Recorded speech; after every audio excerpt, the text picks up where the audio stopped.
France Maghreb 2. Bonjour à tous, ravi de vous retrouver sur France Maghreb 2. C'est votre talk de fin d'après-midi LGF sur France Maghreb 2 jusque 18h30 avec aujourd'hui pour nous accompagner Madame Sabrina Artis. Bonjour Sabrina. Bonjour Christophe, bonjour tout le monde. Comment ça va Sabrina? Ça va et toi? Impeccable. Super. Nickel. Nickel. Accompagné de Hicham Terak. Comment ça va Hicham? Bonjour, enchanté. Bon, enchanté, bienvenue. C'est vrai qu'il aime bien dire des bonjours à chaque fois. Ça fait penser à bonjour Ayam, enchanté. Yes. Avec tout à l'heure, entre 18h et 18h30, on parlera évidemment des célébrités qui sont nées, il y en a pas beaucoup, hein, donc un 13 décembre. De sport, nous parlerons avec une actualité sport très très chargée, notamment le tirage de la Ligue des Champions. Nous parlerons aussi du Ballon d'Or remis à Sabrina, tu sais à qui on a remis le Ballon d'Or hier soir? Mais bien évidemment. Qui ça? Qui ça? Ben je ne sais pas. Cristiano Ronaldo. Ah, c'est pour ça que j'ai vu sa tête sur Eh Facebook. oui. Mais ça m'étonne même pas, franchement. 4e fois. Ah Mérité, Hicham, Ça, ou c'est pas? beau. Comment? Mérité? Ouais, je pense qu'il est vraiment mérité. Il joue bien le garçon quand même. Hein. Quand même. Ah, il est prometteur, moi je dis. On parlera de la télé, puis je vous jurerai en guise de coup de cœur ceci. C'est pas le quartier qui me quitte, c'est moi je quitte le quartier. J'ai maillé les gens, j'ai bataillé, taillé, fait des dégâts. Medozo. Je n'entends pas toutes ces hyènes, je suis devant un plat de thieboudienne. C'est un truc qui cartonne en ce moment, hein. Ouais, Booba. j'avoue, Il est bien, non? J'aime bien, Ouais, moi. ouais, il est prenant, ouais. Ceux qui ne veulent pas faire de business, je vous en prie descendez là. Le cours de tâche n'est qu'être en baisse. Voilà, je vous le jouerai tout à l'heure, hein, donc sur France Maghreb 2, KDR, Booba, sur France Maghreb 2, en guise de coup de cœur. Donc, avant cela, il y aura le j'aime ou j'aime pas, les coups de cœur de Hicham et de Sabrina. Sabrina, ton coup de cœur sera quoi? Alors mon coup de cœur, c'est un hommage à une petite demoiselle que j'ai rencontrée samedi qui s'appelle Sana. J'en dis pas plus, j'en ai déjà parlé dans les réseaux sociaux et j'ai vraiment très envie de rendre hommage à toutes ces personnes, mais à travers elle en fait. Ah, sauf que j'ai pas compris ça du tout. T'avais compris quoi? Tu m'as envoyé un truc, une chronique là? Alors là tu me parles du coup de cœur, je suis pas à l'ouest Oui, pour du une coup fois. de cœur, ouais. Donc voilà, mon coup de cœur, c'est un coup de cœur pour rendre hommage à une petite qui s'appelle Sana. D'accord, bon. Voilà. Hicham.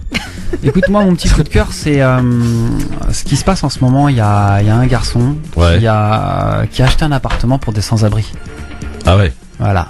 Donc, voilà, faire un petit éclairage dessus, je pense que c'est intéressant. Très Ouais, bien. Ça mérite le coup, ouais. Pour les avis tranchés donc, Sabrina. Restons dans la lignée des hommages. J'ai envie de rendre hommage à un homme qui compte énormément pour moi et c'est très rare que je C'est m'exprime moi, là-dessus. c'est moi. Vous verrez, et le titre de cette Comment ça, vous chronique, verrez c'est l'homme de ma vie. Oh, waouh, Hicham. Ah, Et un c'est programme vraiment de l'homme de fou, ma vie. Est-ce que c'est l'un de nous deux? Franchement, Je sais il le pas. mérite. Bon, en même temps, non. Non, je crois pas. J'ai trop la classe pour elle, moi, en fait. No comment. 01 40 33 9000, donc elle va déclarer sa femme à l'homme de sa vie tout à l'heure. Sabrina On rigole, Artis. hein, Sabrina. Ah, évidemment. Donc voilà, mais du coup tu m'as un peu perturbé là, c'est quoi ta chronique que tu m'as envoyée? Alors moi, Oui, tu m'as envoyé un truc. alors Tu m'as dit dis-moi. ouais, ça serait bien de la mettre en coup de cœur, je sais pas quoi.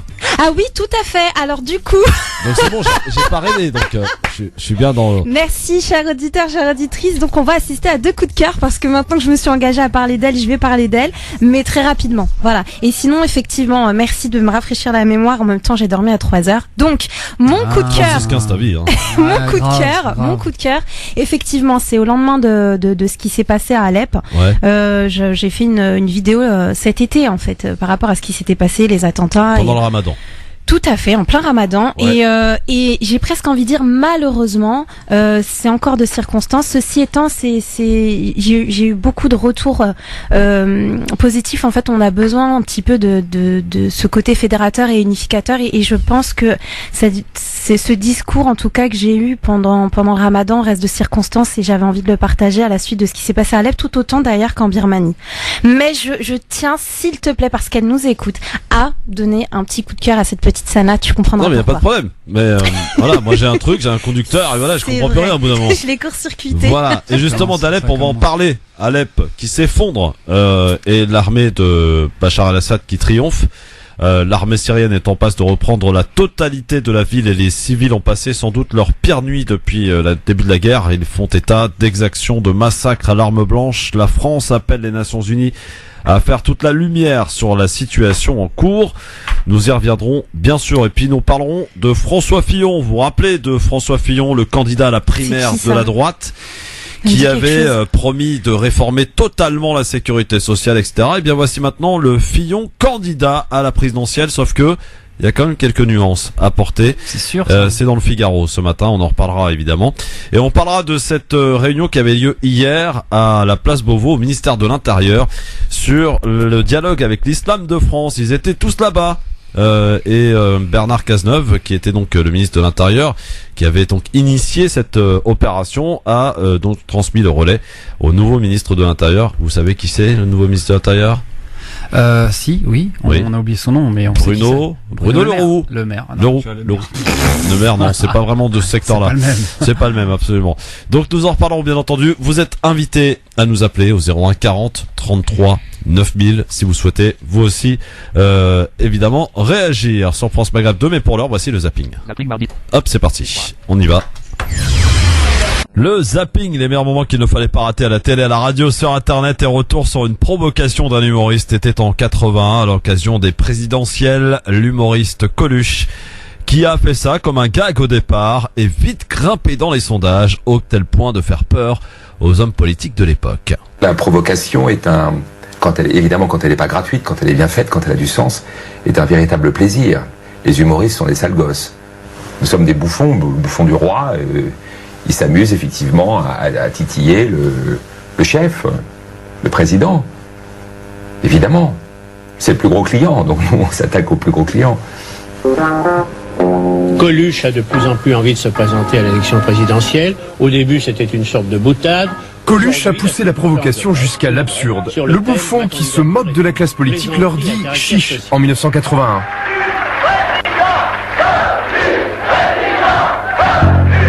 Puisqu'il est interdit d'antenne à la radio, il se présente et grimpe vite dans les sondages, au point de faire peur aux professionnels de la politique. J'appelle les feignants, les crasseux, les drogués, les alcooliques, les pédés, les femmes, les parasites, les artistes, les taulards, les gouines, les apprentis, les noirs, les piétons, les arabes, les français, les chevelus, les fous, les travestis, tous ceux qui ne comptent pas pour les hommes politiques, à voter pour moi. Tous ensemble pour leur foutre au cul avec Coluche, le seul candidat qui n'a pas de raison de mentir. Il osait tout, l'ami Coluche, bien sûr, et aujourd'hui, force est de constater que aucun humoriste ne lui arrive à la cheville. Allez, autre question, autre sujet maintenant. Comment devient-on imam en France? Enquête. Vous êtes nombreux à nous avoir demandé de visiter une école d'imam suite à notre reportage sur comment on devient imam en France. Alors on vous emmène à Saint-Denis, à l'Institut européen des sciences humaines. Devenir imam, ça vous a pas traversé l'esprit? Franchement, moi, c'est quelque chose de formidable être imam. Bien sûr, c'est le rêve de beaucoup de personnes, mais non, ça m'est pas venu à l'esprit. Mais bon, ça m'empêche pas aussi d'apprendre le Saint-Coran. On est dans l'une des deux écoles qui forment des imams à Paris et pourtant, même ici, il est très difficile de trouver des gens qui veulent devenir imam. Sur 80 étudiants, seuls 4 à 5 personnes veulent devenir imam. C'est rare de gagner sa vie en étant imam aujourd'hui et donc c'est un métier qui est assez précaire et c'est vrai que dans le contexte actuel par rapport à la question de l'islam en France, ça peut en effet être doublement précaire du coup. Il y a en fait très peu de jeunes qui veulent être imam, c'est pas tellement attractif. Est-ce que ça vous surprend? C'est pas vraiment surprenant parce que les grandes mosquées qui sont gérées par des grandes associations qui ont un programme, qui ont un budget, un financement sont très peu. Et ce sont ces mosquées-là qui offrent aujourd'hui des postes d'imama qui peuvent attirer des jeunes, mais ça reste assez limité. Est-ce que ça vous énerve pas de voir des gens qui s'auto-proclament imams, qui n'ont pas de formation, qui sont passés par aucun institut reconnu? Bien sûr, parce que il faut qu'il y ait une formation aujourd'hui, absolument.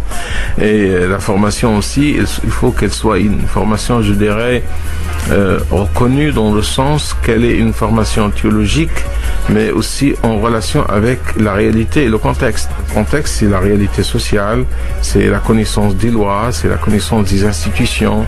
C'est quand même assez flou le statut des imams en France, non?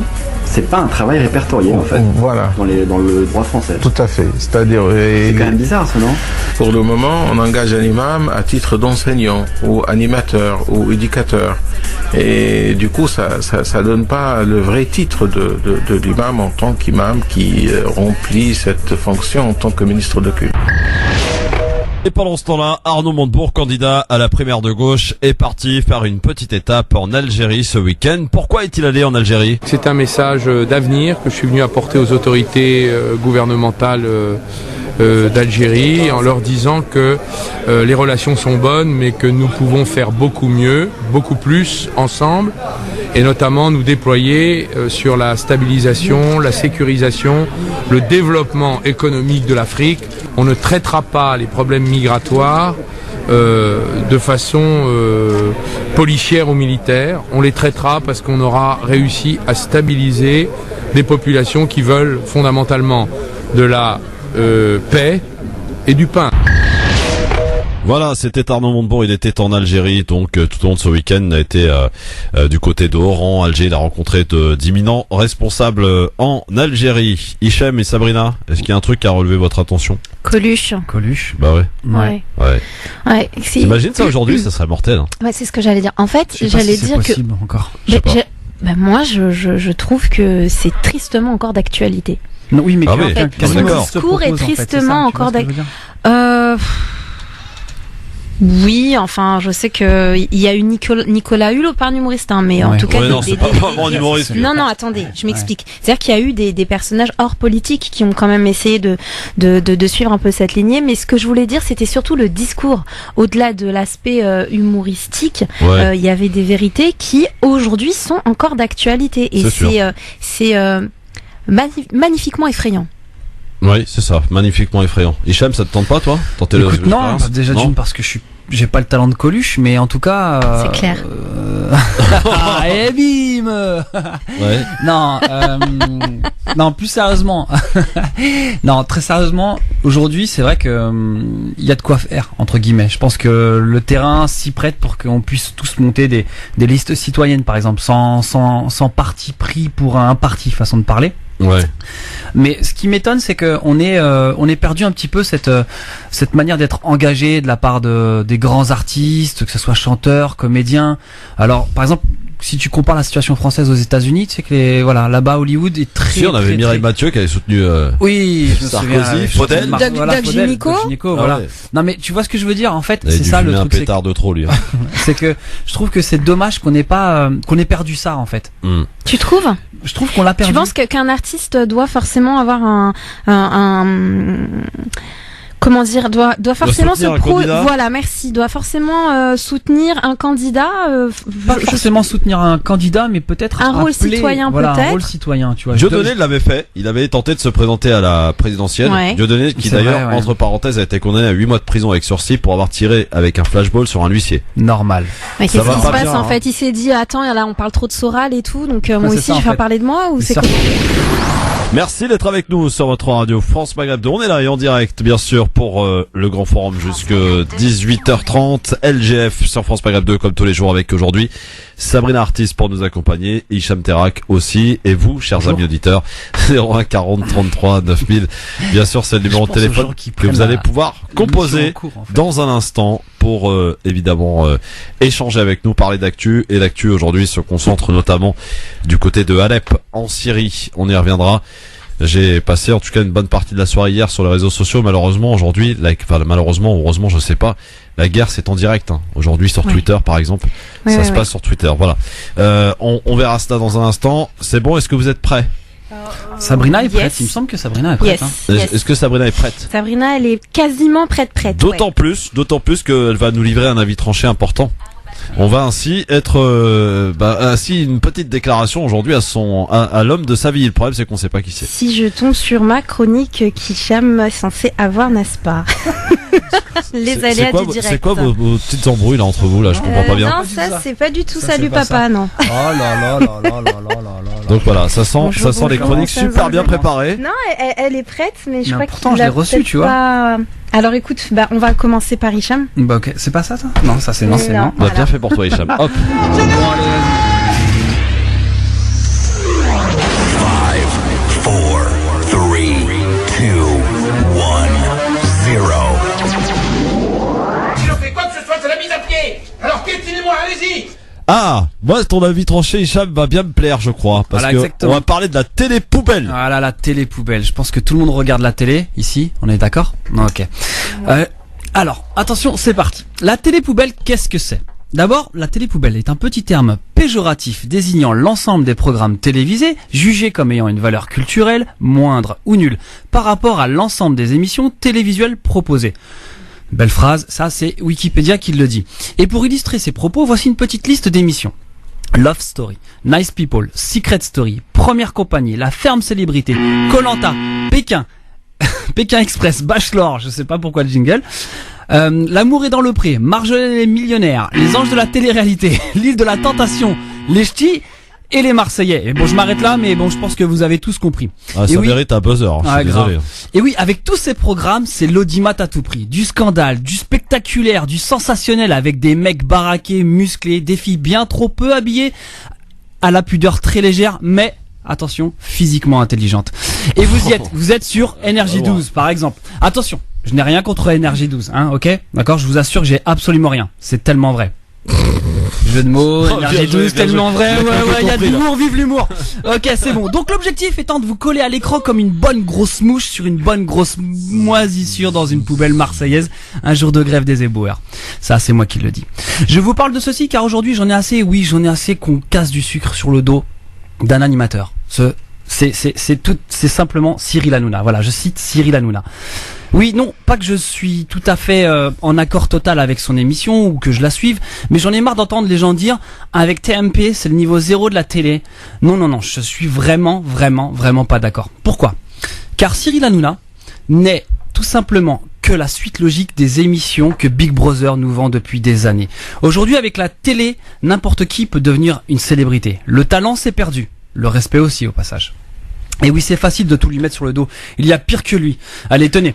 Juste pour votre plaisir, voici quelques perles de nos jolis et gentils petits people préférés. Attention les oreilles, c'est du lourd, ok ? En 1, c'est pas aux vieux singes qu'on apprend à faire des limaces. Là, perso, moi j'ai rigolé, d'accord ? En 2, mes cheveux, j'aimerais qu'ils soient tout raides, comme ceux des oiseaux. Là, perso, moi j'ai commencé à saigner du nez, d'accord ? En 3, c'est utile les agriculteurs, c'est avec leur lait qu'on fait le pain. Alors, sur celle-là, moi j'ai perdu une dent, je vous dis. Et c'est des vraies phrases. Hein. Et attention, top of the best of the tout ce que tu veux. La dernière, en 4e position, c'est la guerre mondiale de 78. Là, moi, j'étais pas prêt. KO. KO direct. Ça, c'est Nabila. Ouais. Voilà. Ouais, vous avez vu. Bon, c'est poétique, c'est profond, c'est ça la télé-réalité. Et c'est ce qui me fait peur, en fait. C'est que les premières victimes, ce sont des ados. Et la ménagère de moins de 50 ans. La fameuse ménagère. Et en fait, cette fameuse ménagère, je sais pas à quoi elle ressemble, mais elle doit avoir la tête à Sinoc, tu sais, dans les Goonies. Tu vois un petit peu le personnage ? Ouais. Bref, comme dirait Nabila, non mais allô quoi. Tu regardes trop ces émissions, t'as plus de cerveau. Bon, j'avoue que la critique est facile, en plus venant de la part d'un chroniqueur radio. Bon, bref, non. La télé va mal, c'est un cri d'alarme. Mais que fait la police ? Que fait le CSA ? J'ai dit le CSA, j'ai pas dit CSI, la série américaine. Attention, encore humour, hein. Bon, pour finir, voici mon petit conseil. En 1, éteignez vos télés. En 2, rangez vos téléphones. En 3, prenez un livre, lisez-le. En 4, prenez un autre livre, lisez-le. Votre cerveau vous dira merci et vos enfants aussi. Bien le bonsoir, monsieur là, merci de m'avoir écouté. Merci beaucoup, sous vos applaudissements, bien sûr. Merci à vous, jingle, wouh. Bon, Sabrina, est-ce que tu regardes un peu toutes ces magnifiques émissions à la télévision ? Non mais allô quoi, pas du tout. Mais si ça se voit. Non, pas du tout. Je n'allume pas. Est-ce que tu regardes TPMP ? Non. En fait, Juré promis craché. Juré promis craché sur la tête de mon pot Nutella. Moi je peux. Alors, écoute, je vais t'expliquer un truc. Sérieusement, attends juste pour savoir. Je l'ai souvent dit. Moi, ma télé, elle est punie chez moi. Elle est dans un meuble, et vraiment fermée. Et ça me depuis plus de 10 ans maintenant, ça me spammait en fait de la voir comme ça, comme si c'était la pièce centrale du salon. Et je m'en porte pas plus mal. Je l'allume sans te mentir. Hein, je dois regarder la télé peut-être 2 fois par mois. Après, les enfants quand ils ont envie de regarder, ils vont regarder la télé, mais non, franchement, voilà, pour suivre l'actualité, j'ai pas besoin de la télé et encore moins d'utiliser la télé pour regarder l'actualité vu comment est-ce qu'elle est présentée. Donc franchement non. Moi alors justement, pareil pour moi, la télé pareil n'est pas du tout l'objet central du salon, tu vois, c'est vraiment un objet décoratif, on va dire. Mais par contre, je parlais de télé-réalité, mais je dois vous faire une petite confidence. Ah. J'ai commis des erreurs dans ma vie, beaucoup d'erreurs, mais il y en a une dont je suis pas super fier et c'est amusant qu'aujourd'hui je fasse une chronique dessus. En 2001, Love Story Ah ouais. Voilà. J'ai assisté à la sortie. C'était une des premières. Voilà, exactement. Oui. J'ai assisté à la sortie de Stevie. Ah ouais? Ouais, voilà, j'avoue. C'est toi? Le mec qui était là? Non, mais en fin de compte, je me suis retrouvé par un concours de circonstances à être à la sortie du loft, voilà, tout simplement. Bon, j'étais jeune, je faisais pas attention encore. Insouciant. J'étais jeune et innocent. Voilà, exactement, jeune et innocent, voilà, Ouais. exactement, voilà. Un Bien peu sûr. candide, tout simplement. Non, mais après en 2001, pour reprendre ce que tu dis aussi, Hicham, parce que ce serait un petit peu être hypocrite, c'était que de ne pas te suivre en fait. Ce que je veux dire, c'est que bon, à l'époque, c'était un petit peu l'événement, c'était le début de la télé-réalité. C'est tout surtout les ébats de Loana. Pardon de le dire. Ouais, c'est vrai, ça, Loana. Oui, Bah alors oui. ça c'est un autre sujet, mais Bah ceci oui, étant, non, mais- on parle de l'univers télé-réalité, c'est un petit peu la grande première. Il y a eu la Starac qui a suivi derrière, où du coup on n'était pas uniquement dans le fait de mettre des personnages comme ça, tu sais, en avant pour pouvoir suis juste d'accord. faire parler d'eux. Avec la Starac, qui avait soi-disant un univers artistique à mettre en Le plus avant. amusant, c'était quand même que, je te coupe, mais je sais pas si tu te souviens du grand débat que ça a lancé Love Story. T'avais les chaînes concurrentes qui étaient en train de parler de dignité humaine, ouais ça se fait pas, c'est n'importe quoi. Et finalement, dès que Love Story s'est terminé, toutes les chaînes, enfin quasiment toutes, on va dire, les chaînes privées se sont mis à Elles se produire sont leur mises à propre, faire ça aussi parce que à côté, trash si TV. tu veux, elles ont vu aussi que d'un point de vue mercantile, dans les autres pays, ça fonctionnait. Donc il suffisait de prendre nos recettes et de refaire la même chose. Aujourd'hui, on peut clairement parler, oui, comme tu l'as dit dans ta chronique, de télé poubelle, effectivement. Allez, dites-nous, franchement, mais assumez-le, hein, 01 40 33 9000. Est-ce que vous êtes adepte de ces émissions qu'a cité Hichem? Donc, il y en a un paquet maintenant aujourd'hui.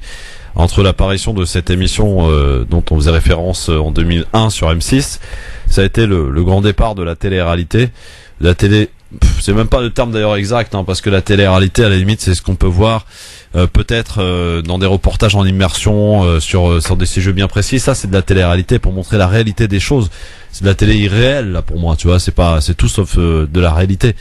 Que de voir des gens aussi stupides les uns que les autres venir se pavaner et se comment dirais-je, s'afficher devant la France entière et devant surtout les adolescents qui reprennent ça en boucle dans les cours d'école. Bon bah voilà, ça a bien changé. Moi à l'époque j'étais resté à Capitaine Flamme, Princesse Sarah, tu vois. Après Christophe, dis-toi une chose, c'est Ah, qu'on voilà, la on a eu quand même des cas graves. Enfin des cas graves. Il y a quand même eu, il y a un résultat qui est assez dramatique. On a, je sais pas si tu te souviens Il y a eu de des suicides. FX, tu sais, qui s'est suicidé. Ouais. Tu sais ce fameux quart d'heure de gloire qui est vraiment Mais éphémère. même Loana, c'est-à-dire quand elle est arrivée, Loana, elle est arrivée avec une fragilité émotionnelle et psychologique qui n'a absolument pas été prise en charge. Mais après, voilà, faut pas pointer le doigt sur la télé-réalité, même si j'ai vraiment un avis assez critique là-dessus. C'est trop facile de porter un jugement sur ces personnes-là, parce que ces personnes-là, en soi, la seule faute qu'on peut leur reprocher, c'est d'avoir voulu y croire. Après, c'est l'accompagnement à côté, c'est-à-dire ils sont mis du jour au lendemain à la lumière comme ça, et puis du jour au lendemain à l'ombre, comme s'il n'était rien. Donc déjà, quand psychologiquement t'es pas forcément construit, ou t'as des problématiques comme ça a été le cas pour Loana, voilà, quand on voit les 10 dernières années qu'elle a pu passer, Puis on voit dans quel état elle a fini. ça a un côté un peu Marilyn Monroe qui fait très peur quand même. Hein. Et aussi un autre cas qui m'avait un petit peu, moi, enfin, je sais pas, moi ça m'avait rendu dingue, c'est à Koh-Lanta, on a eu un décès quand même. Oui. Ça les a pas empêchés de continuer à, enfin voilà. Après bon, c'est ses choix, mais. Bon, alors on va voir s'il y a quelqu'un qui regarde la télé poubelle. Allô? Allô? Oui, allô? Oui, bonsoir Oui. madame. Bonjour. Bonjour. Vous êtes la fameuse ménagère de moins de 50 ans? Non, pas du tout. J'appelle pour passer à l'antenne, mais j'ai pas quelqu'un de cam. Ah Pour non, Alexis. j'ai pas dit que vous aviez 50 ans déjà, Alexis, c'est parti. Non, on parlait de la télé-réalité, de la télé poubelle. Est-ce que vous en regardez, vous en consommez? Non. Non, jamais. Non. Eh ben c'est très bien, continuez ainsi madame, merci beaucoup et bonne soirée. 01 40 33 9000. Ça, c'est fait. Voilà. Bon, et bien maintenant on va passer au moment important que tout le monde attend oui. avec La impatience. On a vanilla. fait durer le suspense. On voulait savoir qui était cet homme de sa vie à Sabrina Artiste, car elle souhaite lui dédier cette chronique. Alors je souhaitais effectivement dédier ces quelques mots à l'homme de ma vie, et pas par hasard. Parler de toi parce que je t'aime. Parler de toi parce que l'essence même de ta personne n'est que lumière. Parler de toi chaque jour, prier pour toi à chaque instant. Tu le mérites, tu es l'homme de ma vie. Le seul que nul être humain n'a jamais égalé et que personne n'égalera. Parler de toi parce que je t'aime plus que mes parents, plus que mes enfants, plus que moi-même. La perfection de tes traits prend forme dans ma mémoire. La perfection de ton caractère m'émeut jour après jour. Car oui, chaque jour que Dieu fait est une occasion de te découvrir et de revivifier mon amour pour toi. Cet amour, il est unique, je le sais, je le sens. Cet amour est pur, dénué de toute mauvaise pensée. Cet amour, il t'est voué. Je n'ai pas honte de le dire. Les larmes accompagnent chaque mot que ma plume retranscrit. Tu me manques. Tes propos ponctuent mes actes. Ils sont si doux, si sages. Ils m'apaisent, me renforcent et me dictent la conduite à avoir pour être l'épouse, la mère, la sœur, la fille, et surtout, avec la volonté de Dieu, la vertueuse que tu espères voir en moi. Ta générosité et ton amour en l'humanité sont tels que c'est ce que tu souhaites pour toute notre communauté. Tes actes ponctuent mes propos afin de respecter le plus fidèlement ce à quoi tu aspires. Ils m'encouragent, me soulagent et me portent si haut lorsque je me sens si petite et fragile, perdue au fin fond de mon épreuve. Certains pensent que tes actes sont oniriques. D'autres encore trouveront que cette apologie que je te dédie est immodérée. Quant à ceux qui te couvrent d'invectives, laisse-moi leur répondre pour toi. Dis ce que tu veux qui insulte mon honneur, car mon silence sera la réponse aux mesquins. Je ne manque pas de réponse, mais il ne convient pas au lion de répondre au chien, comme le disait l'imam Shafiri. Un silence psalmodié par les battements de mon cœur qui rythme mon bic à l'intérieur. Je prie mon Créateur de te récompenser pour tout ce que tu as fait pour moi. Tu m'as tant appris et je me sens respectée dans mon statut de femme lorsque je pense à toi. Personne n'a autant considéré la femme que toi, l'élevant toujours plus haut dans son précieux écrin, afin de la protéger du mal extérieur tout en la valorisant dans son intérieur. Je me sens si proche de toi malgré la distance spatio-temporelle qui nous sépare. Tu es un homme qui inspire les autres hommes. Tu es un homme unique, il n'en fait aucun doute. Tu es l'homme de ma vie et je le sais, sans jalousie aucune, que tu es l'homme de nos vies à toutes et à tous. Tu es Mohammed sallallahu alayhi wa sallam. Ya Rasulullah, je t'aime. Bah écoute, c'est dur de reprendre après ça, hein. Je le dis direct. Hein. Je voulais vraiment rendre hommage à cet homme parce que c'est un hommage qu'on a tous en tant que musulmans dans notre cœur et parce que c'était une journée aussi un peu particulière. C'était le Maouloud d'hier. Exactement, hier et il était voilà, c'est un article que j'ai écrit il y a plusieurs années pour Iman Magazine et j'avais vraiment envie de le remettre en lumière. Travailler avec Iman Magazine. Oui. D'accord. Et du coup j'avais envie de le remettre en lumière aujourd'hui. Évidemment de par la journée d'hier, mais parce que c'est l'essence, c'est la genèse aussi un petit peu de toutes nos attitudes comportementales en tant que musulmans et de se rappeler en fait cette douceur, cet homme, cette perfection qu'il a été et qui réside en chacun de nous en fait. Voilà, tout simplement. Je crois que ça te laisse sans voix, mon cher Hichem. Écoute, non. Un texte très très profond qui te rappelle un petit peu beaucoup de tes devoirs, on va dire. À la base, et puis surtout aussi voilà, c'est un exemple, tu vois, et puis un cadeau pour l'humanité. Effectivement. Eh bien écoutez, bravo ma chère Sabrina. Merci. Bravo, c'est très très bien écrit comme d'habitude et voilà, vous pouvez aussi réagir pour encourager l'artiste. Ah oui, 01 40 33 9000. Ah oui, bien entendu. En tout cas voilà, une belle lettre. Bien sûr. 01 40 33 9000. Bon, qu'est-ce qu'on peut faire après ça? On va balancer la pub tout de suite, comme ça on est tranquille. Et puis après on parle de sujets d'actualité et malheureusement de la Syrie et d'Alep. Je dis malheureusement parce que c'est l'horreur là-bas. Évidemment qui perdure, qui continue. On fait le point. Je vous raconterai un petit peu ma soirée d'hier soir. Génial. Ouais, non, c'est pas de la télé-réalité. Non, elle avait pas l'air ouais. Elle était pas franchement sympathique. Hein. D'accord. Bon, je vous raconterai un peu ce que j'ai vu sur les réseaux sociaux, ce que j'ai regardé, moi lu. aussi, j'ai récolté 2-3 trucs sur les réseaux. C'était très dur. Et quand j'entends tous ceux et toutes celles qui défendent leur cause aujourd'hui, moi, je suis du côté de un tel. Mais vous avez rien compris qu'aujourd'hui, vous défendez votre cause et le peuple syrien défend sa peau. Exactement. C'est là toute la nuance. Et les principales victimes, ce sont évidemment les civils. À tout de suite. LGF sur France Maghreb 2, merci d'être avec nous jusque 18h30 bien sûr pour nous accompagner et parler avec nous d'actualité. 01 40 33 9000. On a voyagé dans le temps au travers de la vie tranchée de notre ami Hichem quelque part, hein. Oui. Et puis on est revenu sur terre quoique avec Sabrina. Voilà, donc un petit peu le programme. Si vous avez envie de réagir, vous n'hésitez pas bien sûr. Tout à l'heure, je vous jouerai dans moins d'1 heure ce titre. C'est pas le quartier qui me quitte, c'est moi je quitte le quartier. J'ai maillé déjà, J'ai bataillé, taillé, fait des dégâts. KDR tout à l'heure de Booba bien sûr hein, qui cartonne en ce moment. On se l'écoutera en total pas exclu parce que vraiment il passe partout, mais sur France Maghreb 2 c'est peut-être la première fois qu'il passe hein. Non c'est Ah pas ouais du Khaled, non c'est du Booba, voilà. Ah oui, Booba, attends, c'est pas voilà. Non, je savais pas que c'était la première fois qu'il passait à l'antenne. Je pense que c'est une des premières fois en tout cas. Mais D'accord. comme nous j'ose tout, donc n'hésitons Ouverture. pas. Ouais, ouverture, exactement.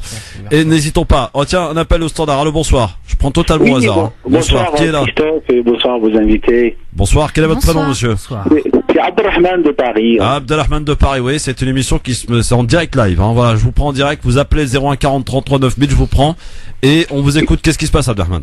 Oui, merci beaucoup. En fait, est-ce que je peux revenir sur le sujet d'hier pour rendre hommage à des condoléances pour le journaliste Mohamed Talab, le journaliste algérien qui, je le rappelle pour ceux qui nous rejoignent, qui ne sont peut-être pas au courant, c'est un journaliste qui avait fait effectivement, comment dirais-je, des statuts, posté des choses sur le président Bouteflika, et il a été condamné à 2 ans de prison en Algérie pour offense donc au président, et il a entamé une grève de la faim et il en est mort. Et donc il est tombé dans le coma, il en est mort et il a été enterré effectivement hier en Algérie devant une foule impressionnante qui a accompagné le corps de Mohamed Talab. Oui, exactement, etc. Mais je voulais lui rendre hommage. J'ai mes condoléances les plus sincères à ses parents. Que Dieu le garde dans son vaste paradis. Mais quand même, on peut pas condamner une personne parce qu'il a critiqué un président. Il mérite pas la mort quand même.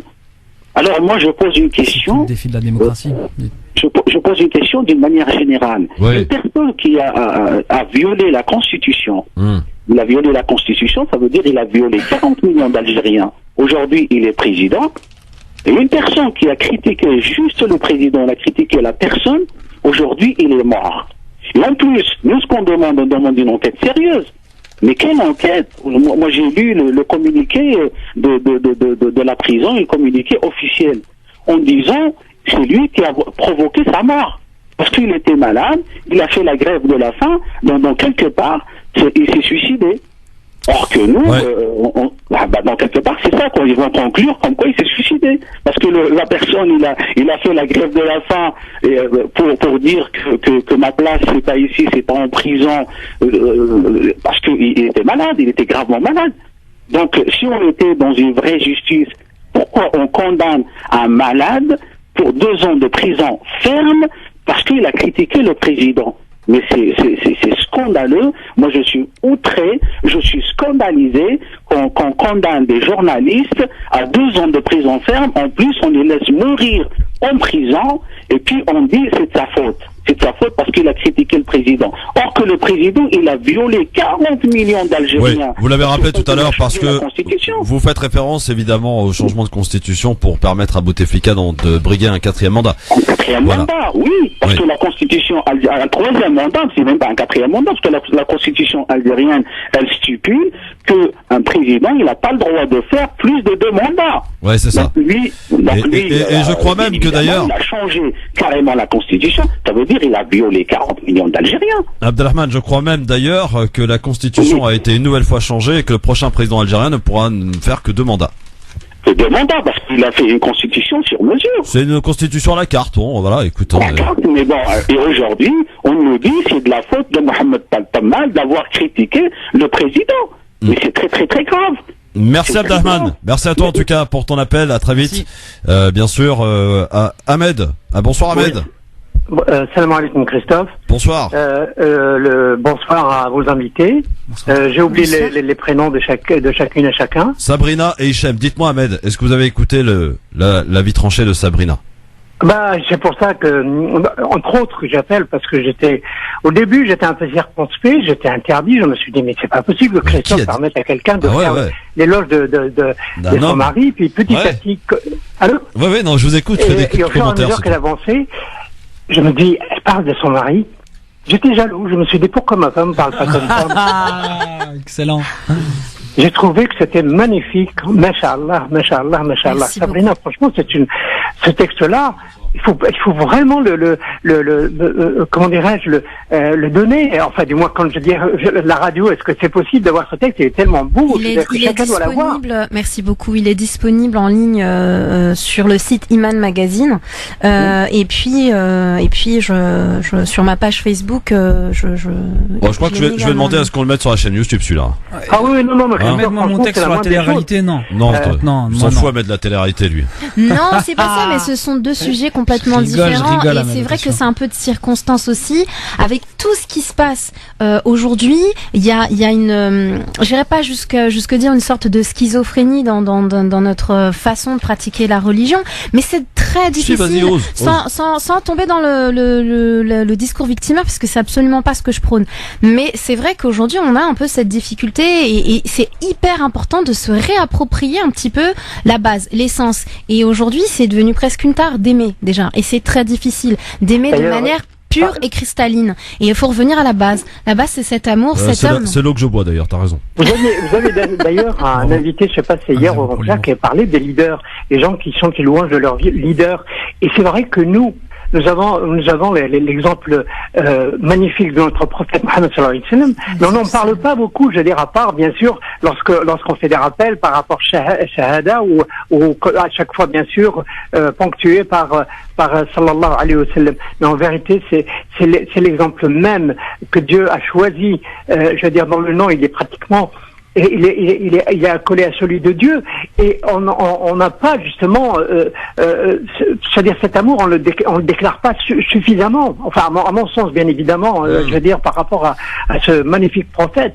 Et franchement, le texte est magnifique. Et je voulais juste, si vous me permettez, Christophe, il fallait que j'appelle pour ça, parce que je voudrais relayer, si vous voulez, c'est mon coup de cœur.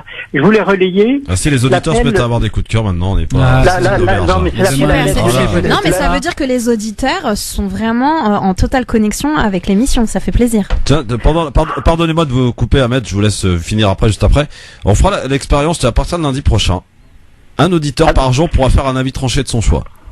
Ça va être bien, ça c'est une très très bonne idée. Mais attention, il faut se calquer dans les temps, c'est-à-dire c'est 2 minutes. C'était un petit peu le cas pour ceux qui non mais un truc que l'auditeur aurait préparé, écrit, etc. Yes. Donc voilà, il nous dit voilà, c'est pour un avis tranché. Hop, on prendra un auditeur qui aura un avis tranché à faire chaque jour. Tiens, on va essayer ça. Tiens, voilà, on fait les émissions comme ça à la carte, nous aussi. Alors je vais vous donner je vais dire mon coup de cœur. Oui. Qu'est-ce que c'est, puis, voilà. Donc moi, je voulais relayer l'appel à l'aide de la famille de la petite Rahma. Ouais. Dans l'état de santé se détériore malheureusement de jour en jour, parce qu'elle est cette gamine qui a 11 mois, et elle a une malformation vasculaire, capillaire et lymphatique. Son cas, c'est-à-dire ses parents bien sûr désemparés, ils n'ont pas les moyens, ils l'ont présenté à des grands professeurs en Algérie, mais malheureusement c'était vraiment sans espoir. Et donc, si vous voulez, aujourd'hui, il l'a emmené même en Tunisie où elle a subi une opération, mais l'intervention chirurgicale est très délicate, très difficile. Et donc, les parents, bien sûr, il faut se mettre à leur place, ils sont complètement désemparés. Et malheureusement, l'aggravation est constante parce que c'est une maladie, une maladie, comment on pourrait dire, génératrice, non ? Mais les maladies qu'on peut difficilement soit orphelines, voilà exactement. Et donc l'aggravation de cette maladie est constante.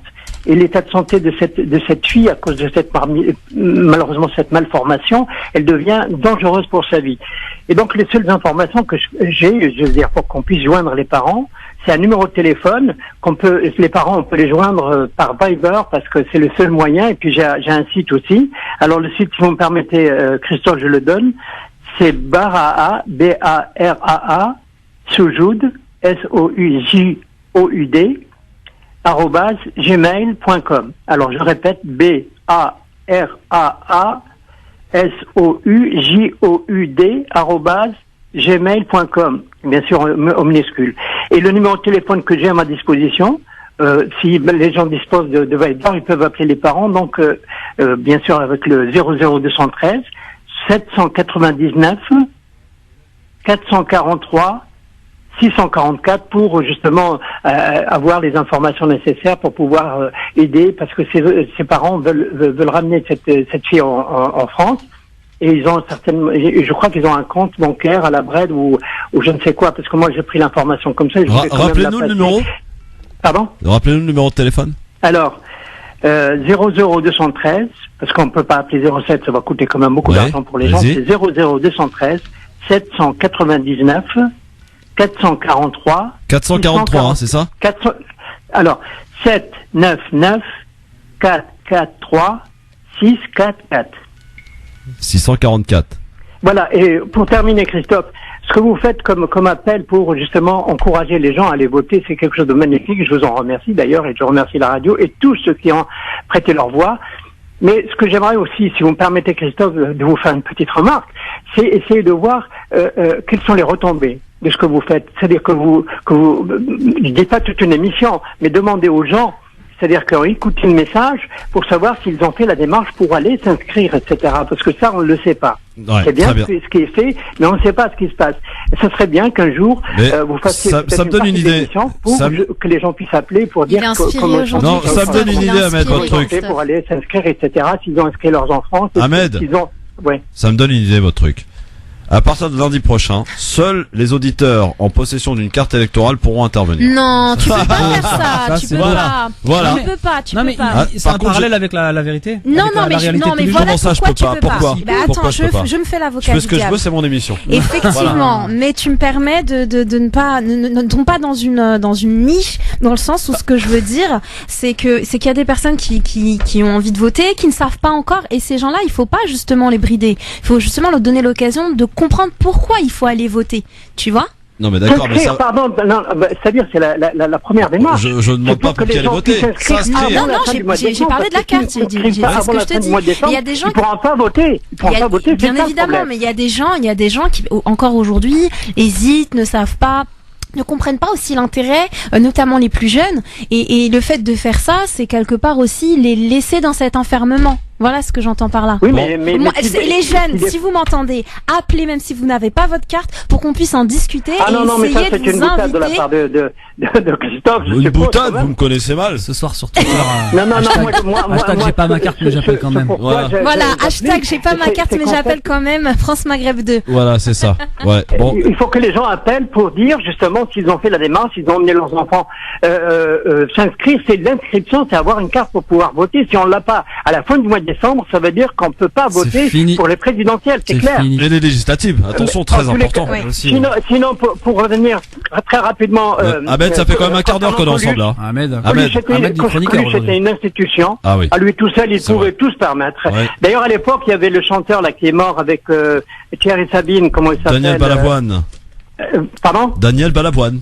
Daniel Balavoine et puis Renault qui pouvait se permettre la même chose que Renault aujourd'hui, c'est impossible. Ouais. D'ailleurs, tous ceux qui ont accompagné, je veux dire Sarkozy, ils sont tous tombés, les uns après les autres. Faudel, Gineco, etc. Il fait quoi, Faudel? Vous avez des nouvelles, non? Il paraît qu'il il vendait des sandwichs, on m'a dit. Non, mais de toute manière, il n'avait que une vérité, mais il faut jamais, quand on est artiste, s'engager parce que ça n'a que des conséquences. Parce qu'on a toujours l'impression qu'un artiste, il est de gauche.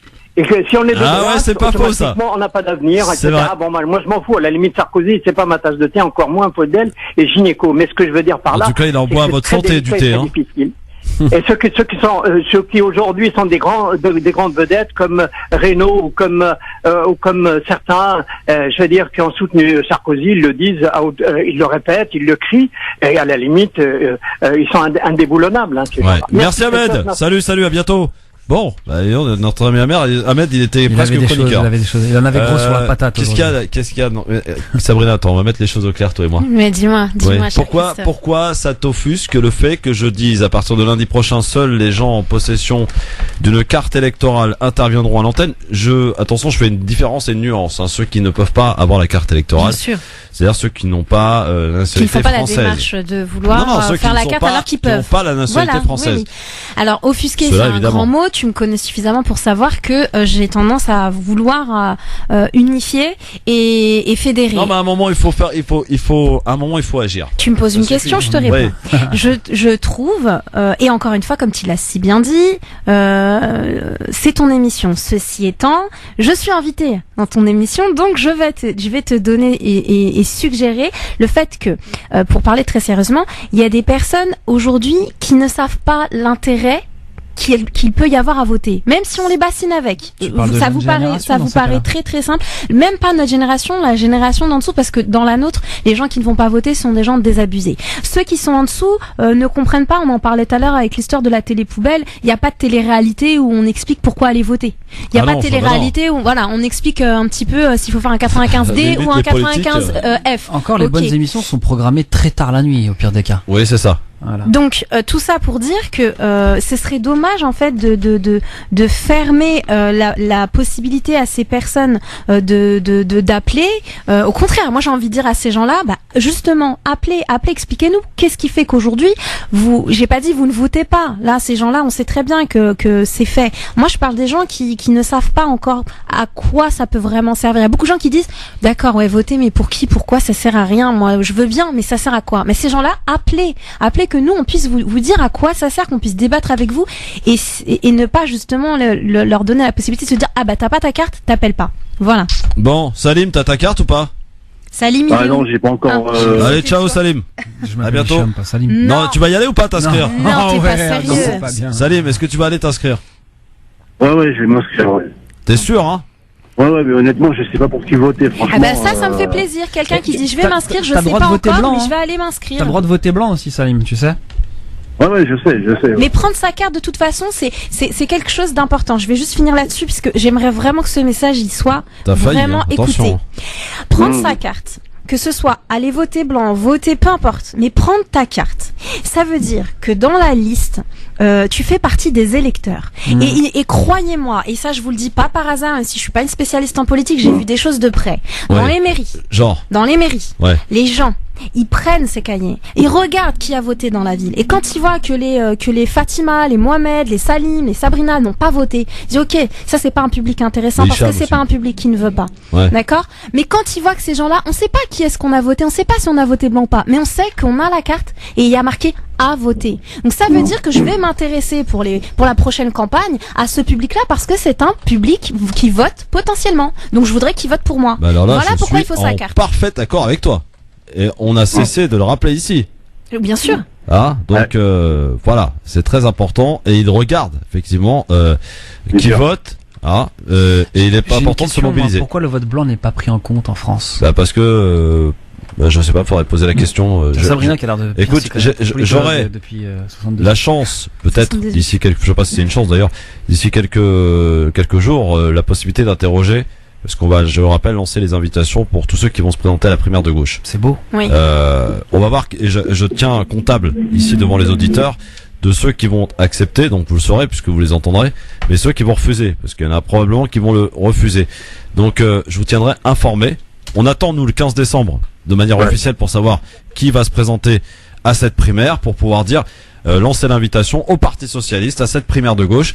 Nous souhaitons, nous, France Maghreb 2, Christophe Roux, l'animateur du Grand Forum, le petit truc là, interroger les candidats à cette primaire. Alors, je sais pas combien ils seront, parce que là ils vont nous donner du boulot visiblement, mais on va tous les solliciter et on leur posera la question. Franchement, pourquoi pas se solliciter pour faire en sorte que le vote blanc soit reconnu? Mais très probablement parce que tous les gens finalement qui ne sont pas intéressés par le vote, moi les gens avec qui je parle et qui me disent je ne vote pas, il y a beaucoup de gens qui disent oui mais je voterai le jour où le vote blanc compte.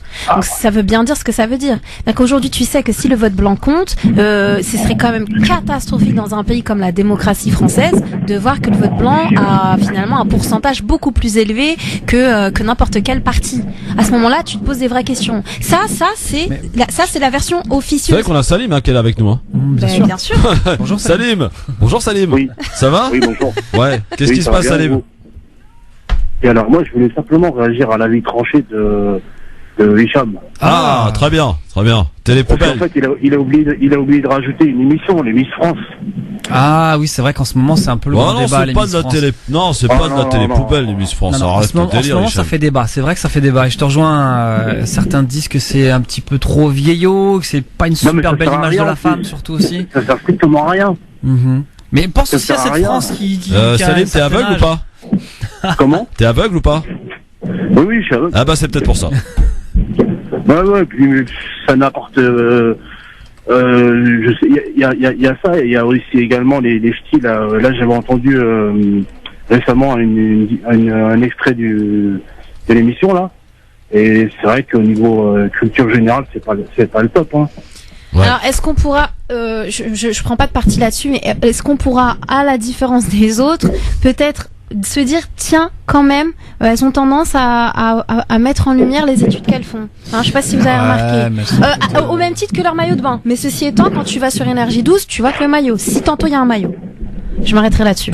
Il y a de beaux paysages quand même. Bon bah Salim, donc tu vas pas regarder les Miss France, mais je comprends. Bon, je veux faire de l'humour, excuse-moi, mais en tant qu'aveugle, qu'on s'emmerde devant Miss France, quoi, c'est normal.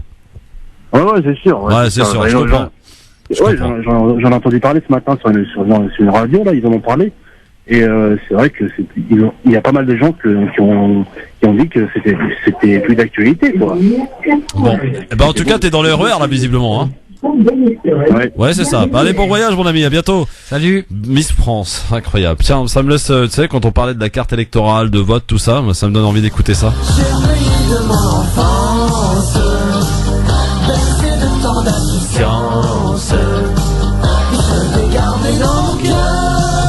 La carte de séjour de Rachida, quand même. Hein. Toujours d'actualité, je trouve. Ah ouais, grave. Ah, je me surprends en train de chanter là. Tous dans mon voiture. Ouais, parce que tu vas rigoler, mais moi je l'ai eu cette carte de séjour, moi, mon ami. Ah ouais? Eh ouais, je suis né à l'étranger, moi. Et qu'est-ce que ça fait? Bah écoute, c'est un petit truc, un petit gadget qui te permet de te faire vanner par les copains quand t'es petit, tu vois. Et puis non, puis bah après du coup après tu obtiens ta nationalité française et puis tu te dis bah finalement ça change absolument rien puisque tu as vécu depuis entre guillemets ton plus jeune âge ici, donc c'est vraiment administratif en fait. Bon, pour remercier les auditeurs, Sabrina, hein, donc grâce à elle, on va donc continuer à accueillir tout le monde sans demander si vous avez ou non la carte. Quand même, faudra le demander, je suis désolé. Non, on peut demander et puis débattre et discuter avec eux pour les inviter à comprendre pourquoi ils ne le font pas et peut-être les ramener du côté lumineux de la force. 01 40 33 9000, vous n'hésitez pas bien sûr à nous appeler. C'est un message à tous les geeks. Bon, on va parler de choses sérieuses, quoique on était sérieux quand même, mais bon. Du sang, les flammes et les appels à l'aide désespérés, ainsi prendre fin la bataille d'Alep, la deuxième ville de Syrie est en passe donc d'être reprise totalement par l'armée de Syrie de Bachar el-Assad et ses alliés après 4 semaines d'une offensive dévastatrice contre les rebelles, une puissance de feu qui a poussé 130 000 personnes à fuir, ainsi qu'ôter la vie à près de 550 civils. Un massacre à huis clos alors que des milliers d'habitants sont encore pris au piège à Alep.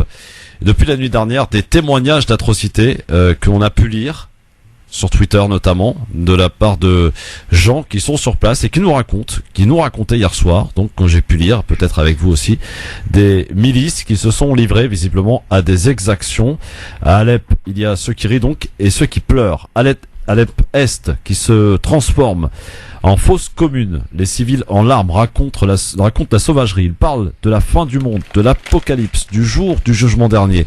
Femmes, enfants, jeunes ou vieux, les familles sans défense, proches des combattants de l'opposition, sont en train d'être exterminés. Leurs cadavres jonchent les rues.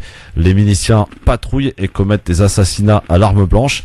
Les bombardements se poursuivent et les appels de détresse de ces habitants d'Alep Est se sont multipliés donc cette nuit sur les réseaux sociaux.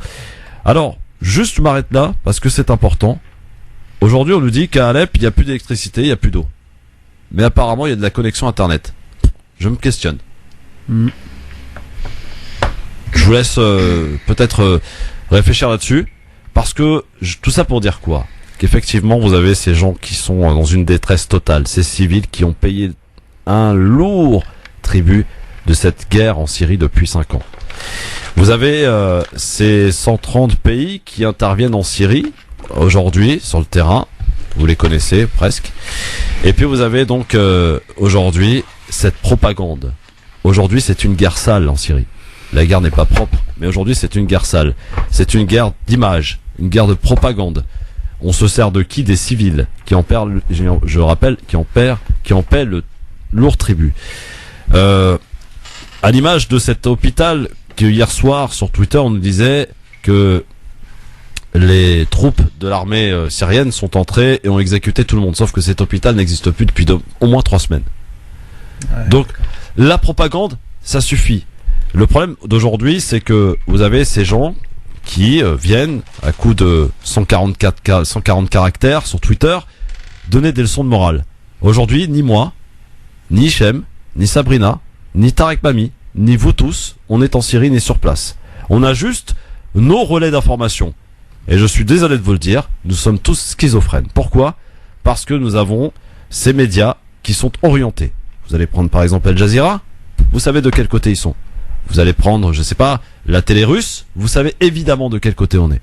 Donc aujourd'hui, comment faut faire ? Eh ben, peut-être écouter ce qui se passe là-bas via des gens qui ne sont pas encartés politiquement ou qui n'ont pas peut-être de relations avec un autre pays ou avec un organe de presse. Difficile, vous allez me dire. Eh oui. Mais aujourd'hui, on a cette difficulté de dire, voilà, je sais qui fait quoi. On ne sait pas. On ne sait pas qui tue qui. On sait juste qu'il y a des civils qui sont obligés de fuir, pour ceux qui ont la chance de fuir. Et puis, ces civils qui se retrouvent bloqués au milieu de bombardements, comme on a pu voir cette nuit. Et dans ces gens, ces vrais gens qui ont peut-être réussi, je ne sais pas comment d'ailleurs, à transmettre des messages via les réseaux sociaux, moi j'en ai pas vu beaucoup qui disaient Bachar est un salaud ou que les autres sont des salauds. Non, il y avait juste des gens qui criaient leur hurlement de peur. C'était la peur qu'on ressentait hier dans ces gens qui appelaient au secours et qui continuent d'appeler au secours sur les réseaux sociaux, Hichem.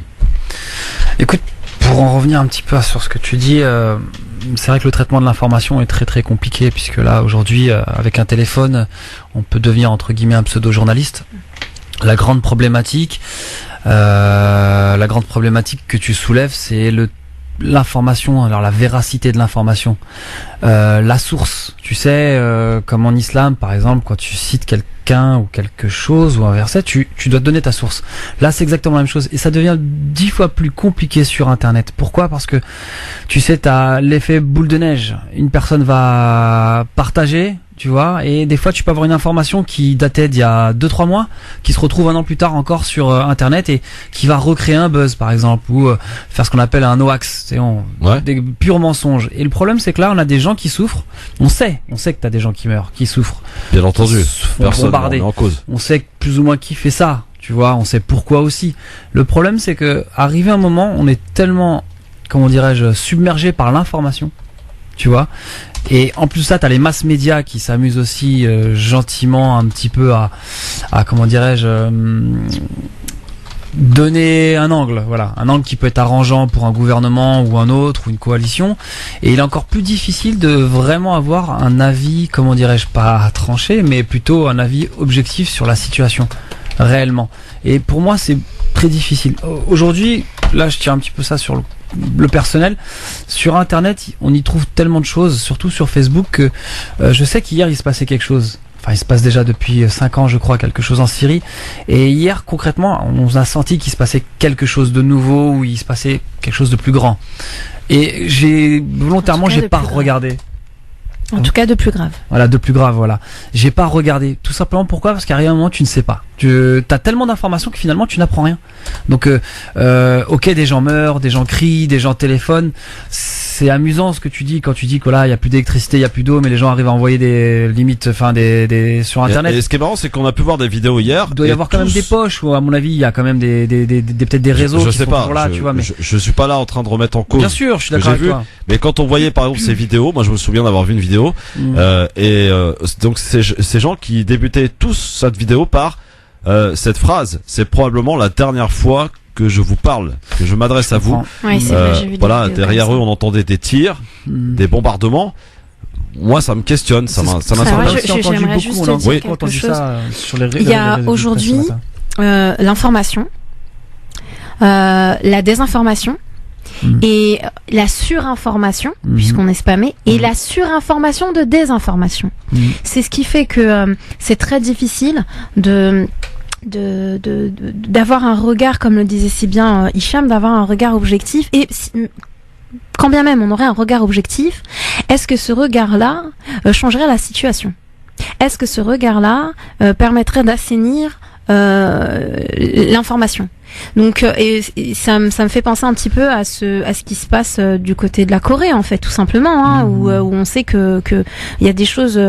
Moi hier quand j'ai vu les réseaux jusqu'à ce matin encore, au-delà de ce qui se passe là-bas, comment est-ce que c'était réceptionné ici? Alors il y avait vraiment j'ai vu des gens se déchirer entre eux, dans le sens où voilà, il y a des gens qui se sont réjouis en fait en disant que c'était la libération d'Alep, et puis d'autres qui étaient complètement détruits à l'idée de voir que le peuple était tué à l'arme blanche. Ouais. Que là vraiment la Russie, moi encore ce matin je lisais dans le Nouvel Obs que la Russie, donc c'est une information, je ne sais pas si c'est une réelle information ou pas, je relate juste ce que j'ai lu, que la Russie elle est arrivée et qu'elle a fait un remake de la Tchétchénie. Voilà, ouais, clairement. Le but en fait c'est donc moi, quand je lis tout ça, quand je vois tout ça, et la seule chose que j'ai pu réunir finalement autour de moi, c'est l'impuissance. J'ai récolté un tout petit commentaire que j'ai vu sur Facebook, et c'est une personne que je connais absolument pas, et j'ai vraiment voulu. J'ai trouvé que c'était vraiment ce Tu l'as, son commentaire? Je l'ai. Est-ce que tu peux nous le garder pour juste après la pub? Ouais, si tu veux, pas de souci, ça marche. On va écouter le commentaire d'un fan de Sabrina Artis sur sa page Facebook dans un instant, et vos appels bien sûr en direct 01 40 33 9000. Mais on se pose vraiment des vraies questions, puis faut arrêter de croire que la guerre en Syrie c'est la guerre entre les chiites et les sunnites, hein. Alors ceux qui disent ça n'ont rien compris. C'est une histoire de gazoduc. Exact. Voilà, faut pas l'oublier ça, surtout pas l'oublier. France Maghreb 2, France Maghreb 2.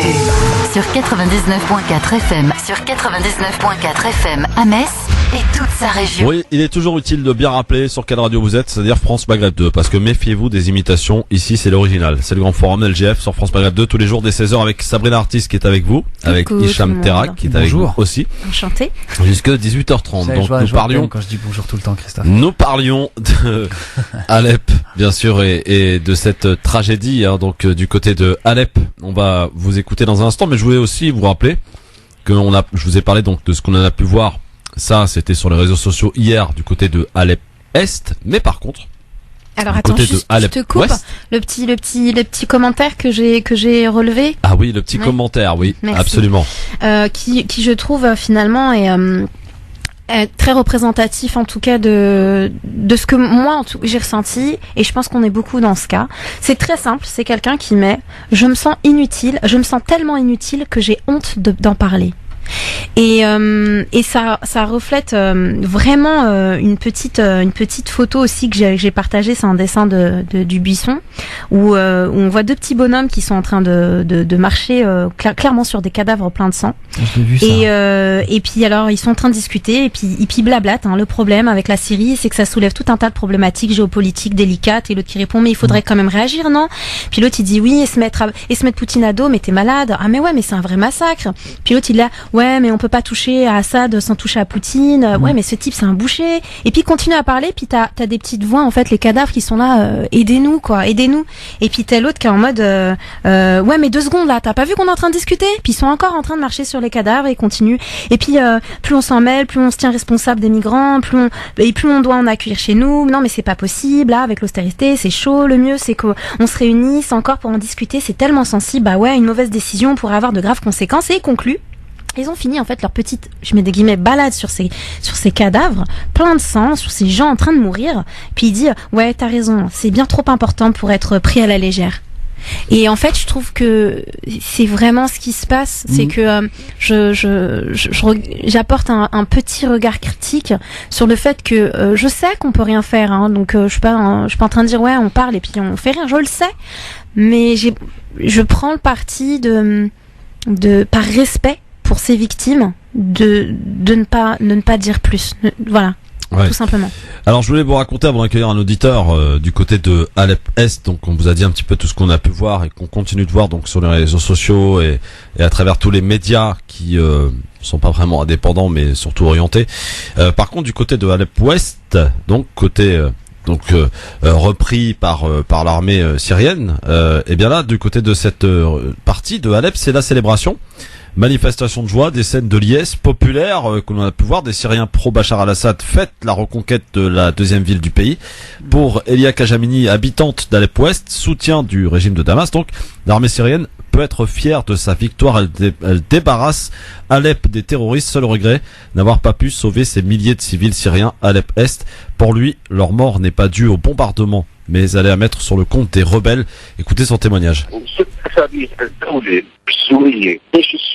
Durant les 6 dernières semaines, l'État syrien, l'armée syrienne et la mairie d'Alep ont ouvert des couloirs humanitaires. Ils ont affrété des bus pour permettre l'évacuation d'Alep-Est. Il y avait des couloirs réservés aux civils et d'autres réservés aux combattants rebelles. Ceux qui acceptaient de déposer les armes pouvaient être évacués vers d'autres régions en Syrie ou alors accepter les termes d'une réconciliation nationale et revenir à la vie civile.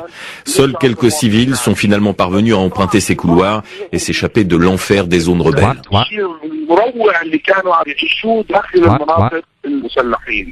Voilà, ça c'est le témoignage donc de ce Syrien, donc Elia Kalamini. Les milliers de civils restés donc à Alep, retenus en otage par les rebelles.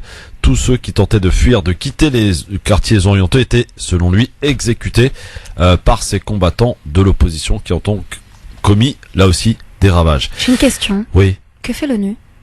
Bah rien. Bah elle discute. Alors, on nous apprend qu'il y a des diplomates qui annoncent qu'il y a une réunion d'urgence sur la situation humanitaire à Alep. Ça fait 5 ans. Au Conseil de sécurité à 18h. Il y a un mois à peu près, à l'antenne, pareil, il y avait une sorte de réunion comme ça où ils allaient tous discuter. Et... Ok, bah c'est bien. Alors justement, puisque tu parles de l'ONU, tiens, j'ai trouvé un petit truc de l'ONU. Le secrétaire général des Nations Unies, Ban Ki-moon, s'est alarmé de cette situation. L'ONU qui annonce ce midi, le chiffre de 82 civils au moins assassinés. La France, rappelle les Nations Unies, a utilisé sans délai tous les mécanismes qui leur permettraient de faire la lumière sur ce qui se passe à Alep. On a dépassé le stade de vouloir inviter les gens à agir. En fait, là, il faut les sommer et il faut agir. Et puis l'action, c'est pas en envoyant encore de quoi bombarder. Hein. Et les Turcs et les Russes, eux, appellent à une réunion, à des discussions demain. Il y a les Turcs qui ont été frappés aussi, je crois. Oui. Oui, samedi dans la soirée. L'Égypte aussi. L'Égypte aussi. Absolument. Allez, un petit tour du côté de nos auditeurs avec Jean-Michel qui nous appelle. Bonsoir Jean-Michel. Bonsoir. Alors je vous appelle, je découvre votre radio, je vous le cache pas. Ouais, soyez le bienvenu. Vous nous appelez d'où Jean-Michel? Merci beaucoup. J'ai écouté avec attention les différents textes qui ont été faits. Ouais.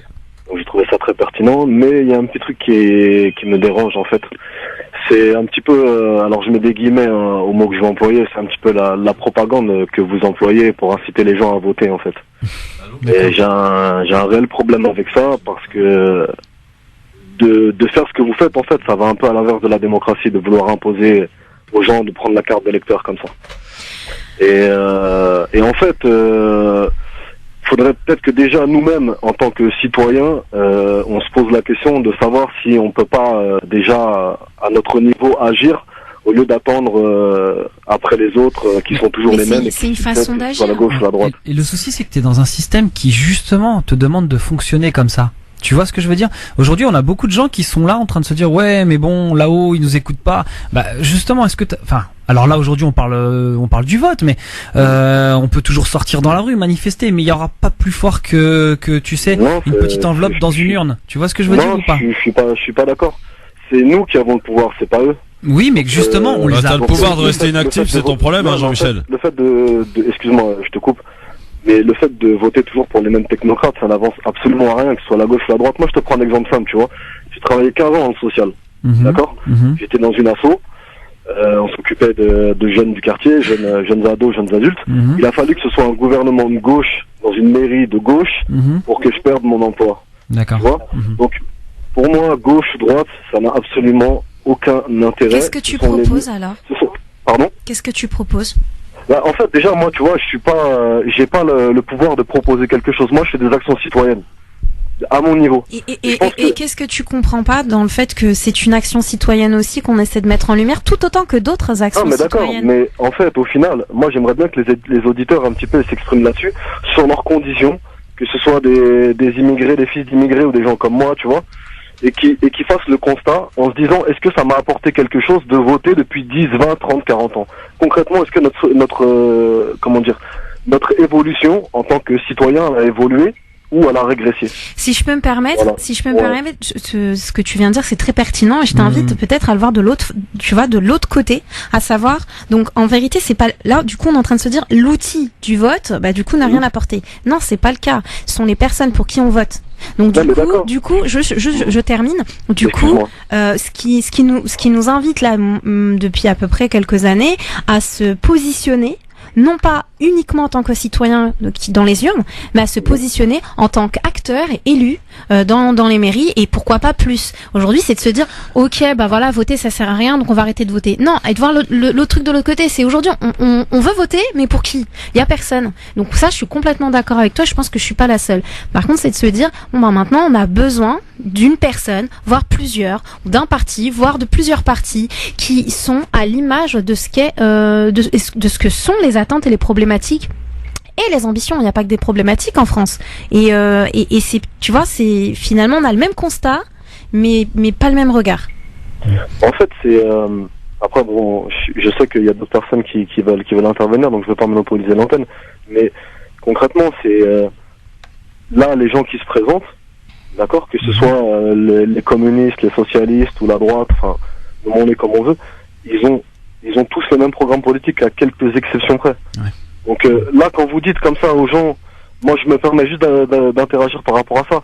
Allez voter c'est halal. Pour moi c'est une propagande, tu vois, parce que les gens en leur disant ça, ils vont aller. Non, c'est pas une propagande, Jean-Michel. Si, il y a. Non mais c'est un peu, tu sais, le fait que ce soit redondant comme ça sur la radio, voter c'est halal, voter. Mais pourquoi on a dit ça? Pourquoi ce chroniqueur a dit ça? Parce que aujourd'hui vous avez dans cette communauté des gens qui disent que voter c'est haram. Des gens qui disent que de voter c'est haram, alors que c'est pas du tout le cas, et qu'on s'est renseigné auprès de grands savants évidemment, qui au contraire disent que participer à la vie politique du pays dans lequel tu vis c'est quand même le minimum. Et c'est pour ça, si tu veux, avec un peu peut-être, je te l'accorde, un peu de provocation, donc Hakim Al a dit le vote c'est halal. Voilà, c'est tout. Non mais je suis d'accord. Mais après, bah si t'es d'accord c'est bon. Mais religieusement, tu sais, il y a des chirs aussi qui disent que c'est haram, tu vois. Ouais, mais c'est pas fondé. Et non, c'est pas le sujet, C'est-à-dire qu'il peut y avoir des savants qui, effectivement, il peut y avoir des savants, il y a des savants d'ailleurs qui ont dit que c'était haram, tout autant que d'autres qui ont dit que c'était halal. Il faut respecter ceux qui partent du principe que c'est haram et qui ne veulent pas, mais attention, on sait aussi que ce courant-là, il a pris un parti, excuse-moi du terme, mais je vais le reprendre parce que c'est vraiment ça, un parti un petit peu très propagande, où du coup les gens qui avaient envie de voter, du coup, étaient complètement à l'encontre de notre religion, ce qui est faux. Donc aujourd'hui, il faut aussi un petit peu rééquilibrer en se disant, non, mais il y a aussi des savants qui le disent depuis le début, mais qu'on ne veut pas entendre, et c'est halal. Non, attention, bien sûr, non, mais moi je dis pas, de toute façon, je prends pas position là-dessus religieusement, j'ai pas la science nécessaire, tu vois. Mais tout ce que je veux dire, c'est que participer à la vie citoyenne, ça, même le prophète, il le faisait. Donc il y a pas d'ambiguïté là-dessus. Mais d'aller voter pour des gens qui nous représentent pas, je sais pas si c'est très très bien, tu vois. Parce que moi personnellement, je me sens représenté par personne et j'ai toujours voté, mais je peux t'assurer que je ne voterai plus. Parce que ma voix, je la donne à l'un ou à l'autre, je ne serai pas entendu. Aujourd'hui, on est dans un monde de libéralisme, de mondialisation. Les gens comme nous ne sont pas intéressants. Donc, la semaine dernière, on avait une chronique, enfin la mienne. Allez hop, la place. Classement de produits. Non, exactement. Et en fin de compte, non. À un moment, je sais que je disais que aujourd'hui, le vote, tu sais, ça nous amenait à voter, à choisir, entre la peste ou le choléra. Tu vois ce que je veux dire? Après, je comprends parfaitement ton point de vue, hein, il n'y a pas de souci. Et une chose sur laquelle que je trouve très pertinente, ce que tu disais, c'était sur la politique locale, en fait. Tu sais, les villes. Aujourd'hui, pour moi, après, je pense qu'il y a beaucoup de gens qui sont aussi d'accord. Le vrai changement, quand il est politique, c'est au niveau local. C'est-à-dire que les mairies, on sait qu'on peut faire bouger les choses. Maintenant, il faut que tu comprennes que t'en as certains qui ne voient pas ça et qui voient beaucoup plus grand. L'intérêt commun, vraiment général, le pays. Et c'est vrai que quand tu es dans une grande majorité comme ça, quand tu sais que c'est un pays à diriger, c'est compliqué de répondre à tout le monde. Tu vois ce que je veux dire?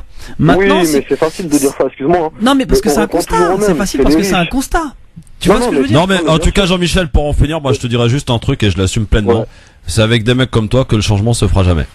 Non, c'est trop facile de dire ça, Christophe. Non, je suis pas d'accord. Non, pas du tout, je l'assume complètement. Parce que pourquoi? C'est bien de l'assumer, mais tu sais pas ce que je fais moi à mon niveau, tu vois. Bah, en tout cas, tu vas pas voter, donc déjà, c'est déjà preuve de ta part. Pardon? Ton vote, en tant que citoyen. Ouais. Ton vote, t'apporte quoi? Bah, alors, je vais te dire, non, je vais te répondre clairement. Moi, je suis allé, par exemple, à titre personnel, voter à la primaire de droite, alors que je suis absolument pas de droite, dans un seul et unique objectif, c'était de dégager Sarkozy. Bon, bah, écoute, visiblement, ça a été gagné. Je suis retourné au second tour pour dégager Fillon. Bon, bah, là, pour le coup, j'ai perdu. Comme en 2012, j'ai voté Hollande. Pas pour le programme de Hollande et pour les belles promesses qu'il nous a faites que personne n'a cru d'ailleurs. Mais c'était pour virer Sarkozy. On a gagné. Comme quoi que quand on met un intérêt collectif, un intérêt général, derrière une ambition, une envie, on y arrive. Et tu as raison Jean-Michel quand tu dis il y en a marre de voir toujours les mêmes. Ce casting depuis 30 ans, 40 ans, on voit toujours les mêmes. Et puis se rappeler qu'aujourd'hui on vote contre et pas pour. Hein. Et puis t'as la possibilité de voter sur un petit bout de papier, soit voter blanc ou soit mettre un petit message, même si ça sert à rien. Mais au moins fais cet acte quand même qui est important. Je rappelle quand même qu'il y a des gens qui sont morts pour obtenir le droit de vote. On est d'accord. Faut pas qu'on l'oublie quand même. Donc soyons sérieux. Mais aujourd'hui, excuse-moi Christophe, mais aujourd'hui il y a encore des gens qui meurent, les SDF dans la rue qui sont pas pris en charge à cause des droit de vote. Non mais j'ai bien compris, mais pour t'expliquer qu'aujourd'hui encore, il y a plein de lois qui ne sont pas votées correctement, que ce soit les violences faites aux femmes, que ce soit les SDF, que ce soit l'économie. Est-ce qu'on peut rappeler il y a à peu près au mois d'octobre la femme qui s'est suicidée parce qu'elle ne pouvait pas régler ses factures. Vous vous en rappelez de ça ou pas? On se rappelle. Voilà, excuse-moi, ces morts-là pour moi, sont les conséquences aussi de certains partis politiques. Donc encore une fois, et c'est un petit peu à moindre échelle, un peu comme Alep, on aura beau parler, non, je suis pas d'accord. On a les politiques qu'on mérite. Ça, non, aujourd'hui, moi, ce qui m'exaspère, c'est le terme, c'est de se dire, il est temps d'être acteur. Parce que soit on est spectateur et on se voit les yeux, soit on dit non, moi ce film il m'intéresse pas, point. Non, mais soyons acteurs. Mais qu'est-ce qui nous empêche? Aujourd'hui, on a la possibilité de s'instruire, on a la possibilité, je dis pas que c'est facile, mais on a cette possibilité. On a exactement la même possibilité que n'importe qui. Et qu'on parle pas de l'égalité des chances, je la connais très bien. Mais quand tu veux quelque chose, que tu viennes du fin fond de la cité ou que tu viennes des rues bourgeoises, tu vas au bout de ton truc. Et si toi, tu n'as pas, si toi, je m'adresse pas à toi, Jean-Michel, mais si toi, tu n'as pas pu aller au bout, sache que tu es peut-être un exemple pour un des petits frères ou des petites sœurs. Moi, je vais vous dire une chose, parce que nous, on est sur le terrain, tu vois, en tant qu'acteurs sociaux. Nous, on n'attend plus rien, les politiques. Ça fait très longtemps qu'on n'attend plus rien. Nous, on a compris que ça allait bouger par nous-mêmes, gens du terrain. Ça a toujours été comme ça, tu sais. Non, ça n'a pas toujours été comme ça, parce que les gens, ils ont toujours attendu après les classes politiques. Aujourd'hui, on sait que tout ça, c'est des écrans de fumée. Que ce soit de la gauche ou de la droite, c'est des écrans de fumée. Pour les gens issus de la classe populaire, il y a de plus en plus de pauvreté, il y a de plus en plus, on le sait tout ça, tu vois. Donc, je te parle moi en tant que citoyen. Ces gens-là, ils n'apportent rien aux citoyens comme toi, comme moi, ils ne nous apportent rien. Donc nous, on sait très bien, on n'attend plus après. On monte nos propres actions et on fait en sorte que ça serve aux gens, on fait des actions citoyennes, et ça, c'est un engagement politique à notre échelle. Mais d'aller voter pour Sarkozy, Hollande, c'est pareil, ce sont les mêmes personnes. C'est bien, t'as cité deux personnes qui sont en course, c'est bien. T'as cité les deux personnes qui sont en course, donc Hollande et Sarkozy. Oui, c'est ton avis, Jean-Michel. Mais non, mais là, que ce soit Fillon ou que ce soit, parce qu'on voit très bien ce qui va se dessiner, que ce soit Fillon-Le Pen ou que ce soit Fillon et peut-être Valls, ça ne changera rien. Donc on est bien d'accord. Là, on sait que 2017, non, mais on s'en rend tous compte que 2017 c'est fichu. Maintenant, ce qu'il faut faire, c'est non, c'est pas fichu. Non. Allons-y. Dégageons Valls à la primaire. Est-ce que tu m'autorises à terminer? Ce que j'entends par là, c'est que quoi qu'il arrive, on sait très bien, comme l'a dit Cham, la peste, le choléra, comme je disais, c'est se tirer une balle dans le pied droit, le pied gauche. Par contre, soyons visionnaires. C'est bon, on a compris que 2017 ça allait être la catastrophe. On sait, ok, ça marche. Voyons plus loin. Prends ta carte aujourd'hui. Mais pourquoi? Parce qu'aujourd'hui, on reste uniquement spectateurs. Soyons des acteurs et pas que dans les urnes. Je n'arrêterai pas de dire, mais qu'est-ce qui nous empêche non pas que de faire des actes citoyens, mais d'être des personnes qui vont réunir et fédérer et faire des partis. Et ben pourquoi on les médiatise pas? Parce qu'ils sont pas assez mis en lumière. Eh bien, c'est la lumière là-dessus qu'il faut commencer à mettre dès maintenant. Et le FN, on en parle d'il y a 15 ans? Si aujourd'hui il est comme ça, c'est parce qu'il a commencé à travailler petit à petit, localement. On l'a laissé faire, on l'a financé. Non, mais aujourd'hui, mais ça n'a pas commencé comme ça. Aujourd'hui, on sous-estime notre pouvoir en tant que maghrébin, que musulman, ou tout simplement que de personnes issues vraiment du peuple. Mais c'est hallucinant. Justement, on est tous sauf une minorité et on veut nous faire croire. Donc à un moment donné, arrêtons de se dire, le seul pouvoir entre guillemets guillemets que j'ai, c'est voter, et quand je vois pour qui je vais voter, j'en ai pas envie. Non mais arrêtons. Moi, ce que j'ai envie, c'est de me dire, j'ai envie d'aller voter pour quelqu'un en qui je crois, et ces gens-là, on en a besoin. Présente-toi, Jean-Michel. Présente-toi, Sabrina. Présente-toi, Hichem. Non, franchement, j'ai pas la prétention. Non, mais pourquoi? Je t'assure, tu vois, c'est pas pour. Je me ferai un plaisir de t'inviter. Mais avec plaisir. En tout cas, bon, Jean-Michel, tu vois qu'ici on parle avec son langue de bois et on échange. Ça me fait plaisir, c'est pour ça que je te dis, je découvre la radio. Et sois le bienvenu, mon ami. Voilà, j'ai une écoute attentive. Donc je me suis permis d'appeler et d'intervenir à mon niveau. T'as bien fait, et je continuerai à vous suivre en tout cas. Incite tes voisins, tes amis, ta famille, ton tonton, tout le monde à écouter, d'accord? Y a pas de problème. Salut Jean-Mi. On t'aurait bien envoyé un t-shirt, mais on en a pas. Salut mon pote. Ah ouais, un t-shirt, ouais. Faudrait qu'on fasse des t-shirts à l'égérie du Grand Forum. Par contre, je le porte pas, je te le dis tout de suite. Pourquoi? RFM2, tu mets. Pourquoi tu le portes pas? T'assumes pas? Non, j'assume pas, non. T'assumes pas d'être dans mon Je suis trop une fashion victime, excuse me. Voilà. Elle assume pas. Toi, t'as découvert un nouveau truc avec le buzzer, je voulais te dire tout à l'heure. Tu te fais plaisir. Ça en mérite deux d'ailleurs, tiens. Il y a du budget dans l'émission. Bah attends, un buzzer. Tu es Hicham, il y a du budget, il a dit. Ah, mais un budget de dingue. Non, mais comment ça se fait que t'assumes pas? Comment ça, j'assume pas? Bah, t'assumes pas le fait d'être dans l'émission? Mais jamais de la vie, bien sûr que je l'assume, j'arrête pas de communiquer. J'ai parlé du t-shirt. Pas les couleurs de l'émission, c'est chaud quand même. Le t-shirt. Ouais, bah attends, tu sais même pas comment ils seront les t-shirts. Voilà, bah, je te mets au défi de me faire porter le t-shirt. Allez, Christophe, on va faire ça. Bon, bah faut déjà qu'on les fabrique. Voilà, c'est ça. Ça va, on est pas loin, il y a les Chinois à côté, pas loin. Ah ouais, ça peut être bien. Bon, alors là, j'ai quelqu'un à passer rapidement. J'ai les coups de cœur, j'ai la pub, j'ai j'aime ou j'aime pas. Tout va bien, on est large. Allô, bonjour. Qui est là? Allô? Oui, allô? Oui, bonjour, ton prénom? Allô. Bonsoir à vous, bonsoir. Bonsoir, ton prénom? Morad. Morad, tu nous appelles de Morad? De Paris. Vas-y, je te laisse 30 secondes malheureusement, vas-y. D'accord, ok, ouais, bah, j'appelais par rapport à, aux voix de Fehlal, c'est très bien, je trouve, vous dites. Parce que c'est vrai que malheureusement, beaucoup de chers disent que c'est ça. Et en fait, c'est notre problème, ça veut dire on s'investit pas, rien, et c'est pour ça qu'on n'est pas respecté par les politiciens.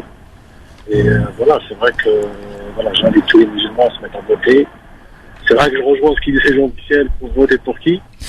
Au-delà des musulmans, c'est toutes les communautés, celles que j'appelle les petites minorités. Bon, comme dit Sabrina, c'est vrai qu'on n'est pas des minorités, mais c'est vrai qu'on a tendance à un petit peu laisser ça de côté et on se plaint après qu'on ne soit pas représenté ou en tout cas qu'on nous montre du doigt. C'est ça. Voilà, on n'est vraiment pas respecté parce qu'on ne vote pas. C'est vrai qu'on écoute ces chers-là, vous occupez de rien, on s'occupe de tout et malheureusement... Ouais, exactement. C'est ça. Merci à toi en tout cas, Morad, de ton appel. Dans un instant, les coups de cœur de Hichem et de Sabrina, qui donc ne veut pas apporter le t-shirt du Grand Forum. Je retiens. Ouais. Et à suivre aussi le j'aime ou j'aime pas. Et j'aime pas le fait que Sabrina ne veuille pas apporter le t-shirt du Grand Forum. Pour toi, attends, montre-le-moi et je t'ai dit, je te mets au défi de me le faire porter. Mais non, mais si on le fabrique ensemble, si on met chacun des idées, etc., on fabrique un beau t-shirt à l'égérie du Grand Forum. On met 2 euros chacun. Et je t'inviterai même Sabrina à les distribuer dans la rue. Ah, même pas 4. Why not? Non, si, ma parole. C'est vrai? Ouais, bah carrément même. Votez pour moi, tenez. Ma parole, elle est capable, là, tout de suite. France Maghreb 2, France Maghreb 2. LGF, le Grand Forum, merci d'être avec nous, avec Sabrina Artiste et Hicham Terak qui sont avec vous aujourd'hui sur France Maghreb 2, avec tout de suite les coups de cœur en ce mardi soir. France Maghreb 2, le coup de cœur. Et on va commencer par notre ami Hichem pour son coup de cœur, mon cher ami Hichem. Alors voilà, mon coup de cœur aujourd'hui, il concerne un ancien légionnaire, si je me trompe pas, qui aurait acheté, je dis bien qu'il aurait acheté parce que j'ai vu ça rapidement sur les réseaux sociaux. Il a acheté, donc c'est ça, ouais. Confirmé par ma consoeur journaliste Sabrina Artiste. Non, qui refuse de reporter le t-shirt de la radio. Ouais. Est-ce que tu sais quel t-shirt j'ai sur moi là? Attends, c'est mon coup de cœur. Sarcastic Girl. C'est mon coup de cœur, s'il vous plaît. Merci. Ouais. Alors mon coup de cœur, voilà, quelque chose de beaucoup plus profond. Voilà, ce type, en tout cas, a juste acheté un appartement pour y loger, héberger des SDF. Bravo. Monsieur. Je crois que c'est le coup de cœur de l'année pour moi, parce que franchement, une action comme ça, ça vaut. Ça s'applaudit. Ouais. Bonjour Eric. Bonjour. Bienvenue. Bonjour Eric, mes respects, monsieur. Merci. On fait ce qu'on peut dans ce monde de brut. Racontez-nous. Et c'est déjà beaucoup. Racontez-nous un peu alors. Alors à la base, ce projet, c'était un projet qui date depuis presque 2 ans. Voilà, j'étais dessus avec mon équipe, notamment ma mère, qui était à l'origine de cette magnifique idée. Parce que moi, j'ai toujours voulu un endroit pour pouvoir héberger les sans-abri, tout ça, car depuis des années, je suis dans ce combat militaire un peu comme beaucoup de monde. D'accord. Et j'avais un peu mal au cœur de les laisser à chaque fois. Donc un jour, je me suis dit, il va falloir que on trouve une solution pour pouvoir aller plus loin que les maraudes ainsi que les distributions de repas. D'accord. Mais le fait d'avoir acheté cet appartement-là et d'y mettre des gens sans abri, c'est dû à quoi? C'est quoi? T'as remarqué que quelque chose n'allait pas dans ce qui était déjà proposé, ou il y a quoi? Les limites du système ont été atteintes? Voilà, je me suis rendu compte que à notre niveau, surtout par rapport à notre gouvernement, il n'y avait pas assez d'efforts pour ceux qui étaient à la rue. À part le 115 qui était limite un endroit où même les sans-abri ne voulaient pas y aller. Ouais, puis c'est saturé en plus. Et puis c'est toujours saturé malheureusement. Voilà, beaucoup de bagarres, beaucoup de problèmes dans ces locaux, dont les sans-abri m'ont fait part eux-mêmes, qui refusaient, ils préfèrent dans ma dehors. Du coup, je me suis dit, on va aller plus loin que les dépanner la nuit, etc. Donc, auparavant, on a eu des tentes. D'accord. On a acheté des tentes, ordonné tout ça, mais c'était pas suffisant, je pense. Donc du coup, j'ai eu cette idée et je me suis dit, on va aller plus loin et on va se lancer un défi. Alors, moi j'ai une question qui est purement technique, mais le fait d'acheter un appartement, l'appartement il est dans un immeuble, je suppose. Exactement. Le voisinage. Alors l'avantage que j'ai pu avoir dans cette affaire, c'est que c'est un immeuble qui est privé, mais qui loge des gens, on va dire majoritairement étrangères. D'accord. Voilà. Ok. Donc après, le voisinage je me connais bien aussi. J'en ai parlé un peu autour avant de m'investir dedans. J'ai eu la chance aussi avec l'agent immobilier qui était un militaire, Rémi Baron. D'accord. Voilà. Et il y a quelque chose aussi qui était, je sais qu'on est un peu pris par le temps, mais je voulais vraiment mettre la lumière là-dessus parce que au-delà du fait qu'on sera tous d'accord pour dire que c'est un très beau projet et au-delà aussi du fait de vouloir vous féliciter pour ça, c'est le but aussi, c'est de faire des émules. C'est aussi, moi c'est ce qui m'avait beaucoup touché là-dedans, c'est ce qui se passe une fois qu'ils sont logés. Et ça, pour moi, c'est important de le mettre en lumière parce que j'avais cru comprendre que vous les accompagnez aussi un petit peu dans une certaine démarche et que vous leur demandez aussi de s'engager. J'avais bien aimé, il n'y a pas que ça, mais j'avais bien aimé ce petit clin d'œil aussi à faire du sport. Exactement. Le but, c'était de les encourager à revenir à la l'actif. Ils ont une obligation, c'est de sortir la journée, c'est de pas rester Concrètement, Eric, vous avez sorti combien de personnes de la rue? Depuis que j'ai ouvert, on va dire, on a dépassé les 100 déjà. Ah. Voilà. Donc 100 personnes, il y a 100 personnes qui sont sorties de la rue par cette initiative. Voilà, il y en a deux. Il y a la première qui était, on l'a appelée Espoir, et c'était son surnom. Une dame de 53 ans qui était retrouvée à Bourg-les-Valences dans les toilettes publiques, qui était la première résidente à intégrer la structure d'accueil. Maintenant, actuellement, elle a pu trouver un endroit d'accueil avec une autre femme de presque de son âge, avec qui elle travaille. D'accord. Et t'as eu du soutien de la part d'autres associations qui justement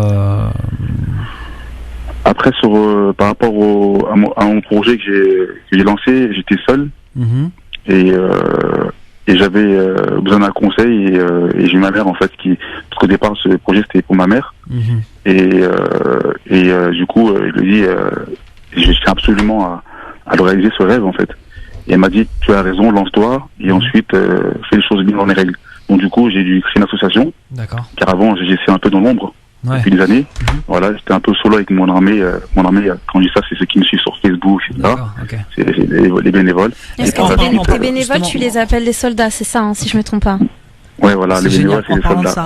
Est-ce que tu peux nous donner des coordonnées ou Alors, il y a quelque chose qui serait très important de mettre en lumière, c'est qu'il y a sur Cotise Up, il y a la possibilité de contribuer un petit peu à aider ce projet, si je me trompe pas. Sur quoi t'as dit? Cotise Up. Exactement. C'est quoi Cotise Up?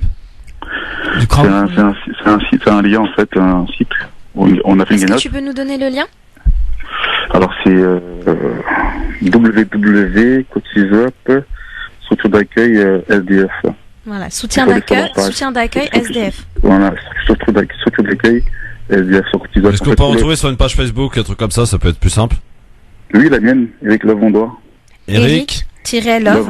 Il y a un tiret, je crois, c'est ça?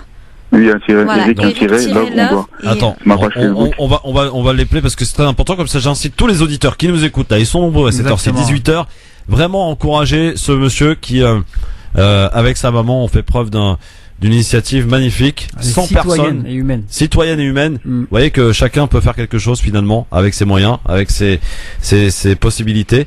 Eric il l'a fait.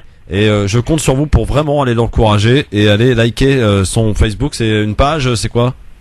Moi, c'est mon compte. D'accord, donc vous le demandez en ami, il vous acceptera. Donc c'est Eric, comme ça s'écrit, donc E-R-I-C, tiret, Love, c'est ça, L-O-V-E. Oui. On doit, O-N. Collé ou un espace? Non, O-N-D-O-U-A. O-N-D-O-U-A. Voilà. O-N-D-O-U-A. Voilà. Eric Love, on doit. Et on en reparlera et je pense on te réinvitera à l'émission parce que tu m'expliquais en off aussi que tu étais sur un autre projet très très très noble aussi, de long métrage. Donc tu seras, je pense avec grand plaisir, un de nos invités prochainement pour nous parler de ce long métrage qui met en lumière aussi justement l'univers des sans-abri. Tu connais le réalisateur Sylvain Lézère? Non. Tu devrais aller regarder. Il a fait un film qui a été, si je me trompe pas, diffusé à Cannes, je crois, et c'est sur justement les SDF, en fait, les gens qui vivent dehors. Merci beaucoup en tout cas Eric, et tout sur la page donc Eric-Love L-O-V-E, on doit O-N-D-O-U-A. Vous le demandez en ami et puis vous allez surtout l'encourager et partager sur vos réseaux sociaux respectifs, Twitter, Facebook, cette belle initiative que Hicham a souhaité nous mettre à l'honneur aujourd'hui au travers de son coup de cœur. À très vite Eric. J'ai été aidé par Sabrina un peu. Merci beaucoup, je n'en doute pas. Je m'en doutais qu'il y avait un peu de Sabrina quelque part. Justement, puisqu'on parle de la douce et belle Sabrina, pour finir, son coup de cœur. Alors du coup lequel? Non, ton coup de cœur de la petite fille là. Alors mon petite fille, elle a 19 ans, voilà. Je voulais samedi, j'ai été invitée à animer un atelier dans un hôpital, l'hôpital Gustave Roussy à Villejuif. Donc c'est un institut qui aide les personnes qui souffrent de cancer. Et j'ai été invitée dans le service enfant. Donc c'était une surcharge émotionnelle et difficile et magnifique. Voilà. Donc l'après-midi c'était pour le sourire d'un enfant. Et j'ai rencontré, j'ai un gros coup de cœur. J'ai rencontré une petite qui s'appelle Sana, qui a 19 ans. Et donc voilà, je voulais, voilà, c'est avec beaucoup d'émotions que j'aimerais vous demander en fait un maximum de prières pour ce petit rayon de soleil. Parce que Sana, du haut de ses 19 ans, elle souffre d'un cancer, elle se bat noblement contre cette maladie et elle m'a marquée. Alors non pas parce qu'elle est malade, mais parce qu'elle a cette lumière qui a rayonné en moi comme jamais auparavant. Lors d'un tête-à-tête où on s'est mélangé fou rire et joie de vivre entre nous, elle m'a regardé droit dans les yeux d'un regard que je vous promets que je n'oublierai jamais. Et elle m'a dit, tu sais, j'ai peur de mourir. Et voilà, je lui ai dit, ma douce Sana, la peur, sers-toi de cette peur pour en faire une force et te prouver que malgré la peur, tu ne cesseras pas de briller. Donc on a échangé pendant un long moment qui a été introduit par beaucoup de fou rire et en même temps j'ai vu ce besoin en fait d'être soutenu, d'être motivé par le fait de se dire qu'on va s'en sortir et en tout cas que je m'en sorte ou pas, que la peur, elle, ne sera pas maîtresse en fait de ce qui m'attend. Donc finalement, après un long échange avec elle, eh bien Sana a retrouvé son sourire et sa joie de vivre contagieuse. Au moment de se quitter, elle me dira « Je suis beaucoup plus forte que ma peur ». J'avais envie de partager cette magnifique rencontre parce que j'aurais aimé que chacun d'entre vous ait pu partager ce moment. Ainsi, je vous demande à travers ce message, comme si vous aviez pu la connaître, de prier pour elle et prier pour toutes les personnes qui souffrent de maladies, que ce soit incurable ou pas, et de vous inviter, donc je l'ai déjà fait sur ma page Facebook, mais j'avais vraiment envie de le faire avec les auditeurs de la radio, de penser à un geste simple. Et il y a beaucoup d'associations qui le font, à aller visiter les personnes qui sont dans les hôpitaux. Vraiment, ces gens-là ont besoin, et ces gens-là, eh bien, c'est une vérité, ça peut être, et ce sera très probablement si nous demain. Et on a besoin de cette solidarité, on a besoin juste, pas de parler de la maladie, juste de parler de la vie, du quotidien, d'une présence, d'un soutien, d'un sourire. Et je voulais dire à Sana que ce n'était que le début d'une belle histoire entre elle et moi, et que avec l'accord de sa famille, je reviendrai la visiter très très très prochainement. Et je voulais lui dire que je pense très fort à elle. Je suis obligée de dire aussi parce que mon cœur est vivement attaché aux personnes qui ont une maladie ou un handicap, parce que ma petite sœur est atteinte d'un handicap dû à une maladie orpheline. Donc je voulais faire aussi un énorme bisou à ma petite sœur Donna, qui a aussi 19 ans, et donc il y a eu beaucoup de résonance, et qui se bat depuis sa naissance contre cette maladie. Et je finirai, même si on est très pris par le temps, je finirai par vous dire, et je le dis par expérience parce qu'elle accompagne ma vie depuis qu'elle est née, ça va faire 19 ans, que le réel handicap, comme je l'ai déjà dit, que le réel handicap est bien celui que nous avons sur le fait de ne les regarder que par un handicap, alors que ce sont des vraies lumières et des vraies sources d'inspiration pour nous tous. Voilà. Merci Sabrina, merci beaucoup Hicham. Au revoir. À très vite. Salut Sabrina. À bientôt. Et tu me le porteras ce t-shirt, je te le promets. Ok, ça marche. 18h05. Elle aussi elle va le porter. Elle s'appelle Marine Garel, elle est là pour l'info avant la suite du grand forum sur France Maghreb 2. Bonsoir Marine.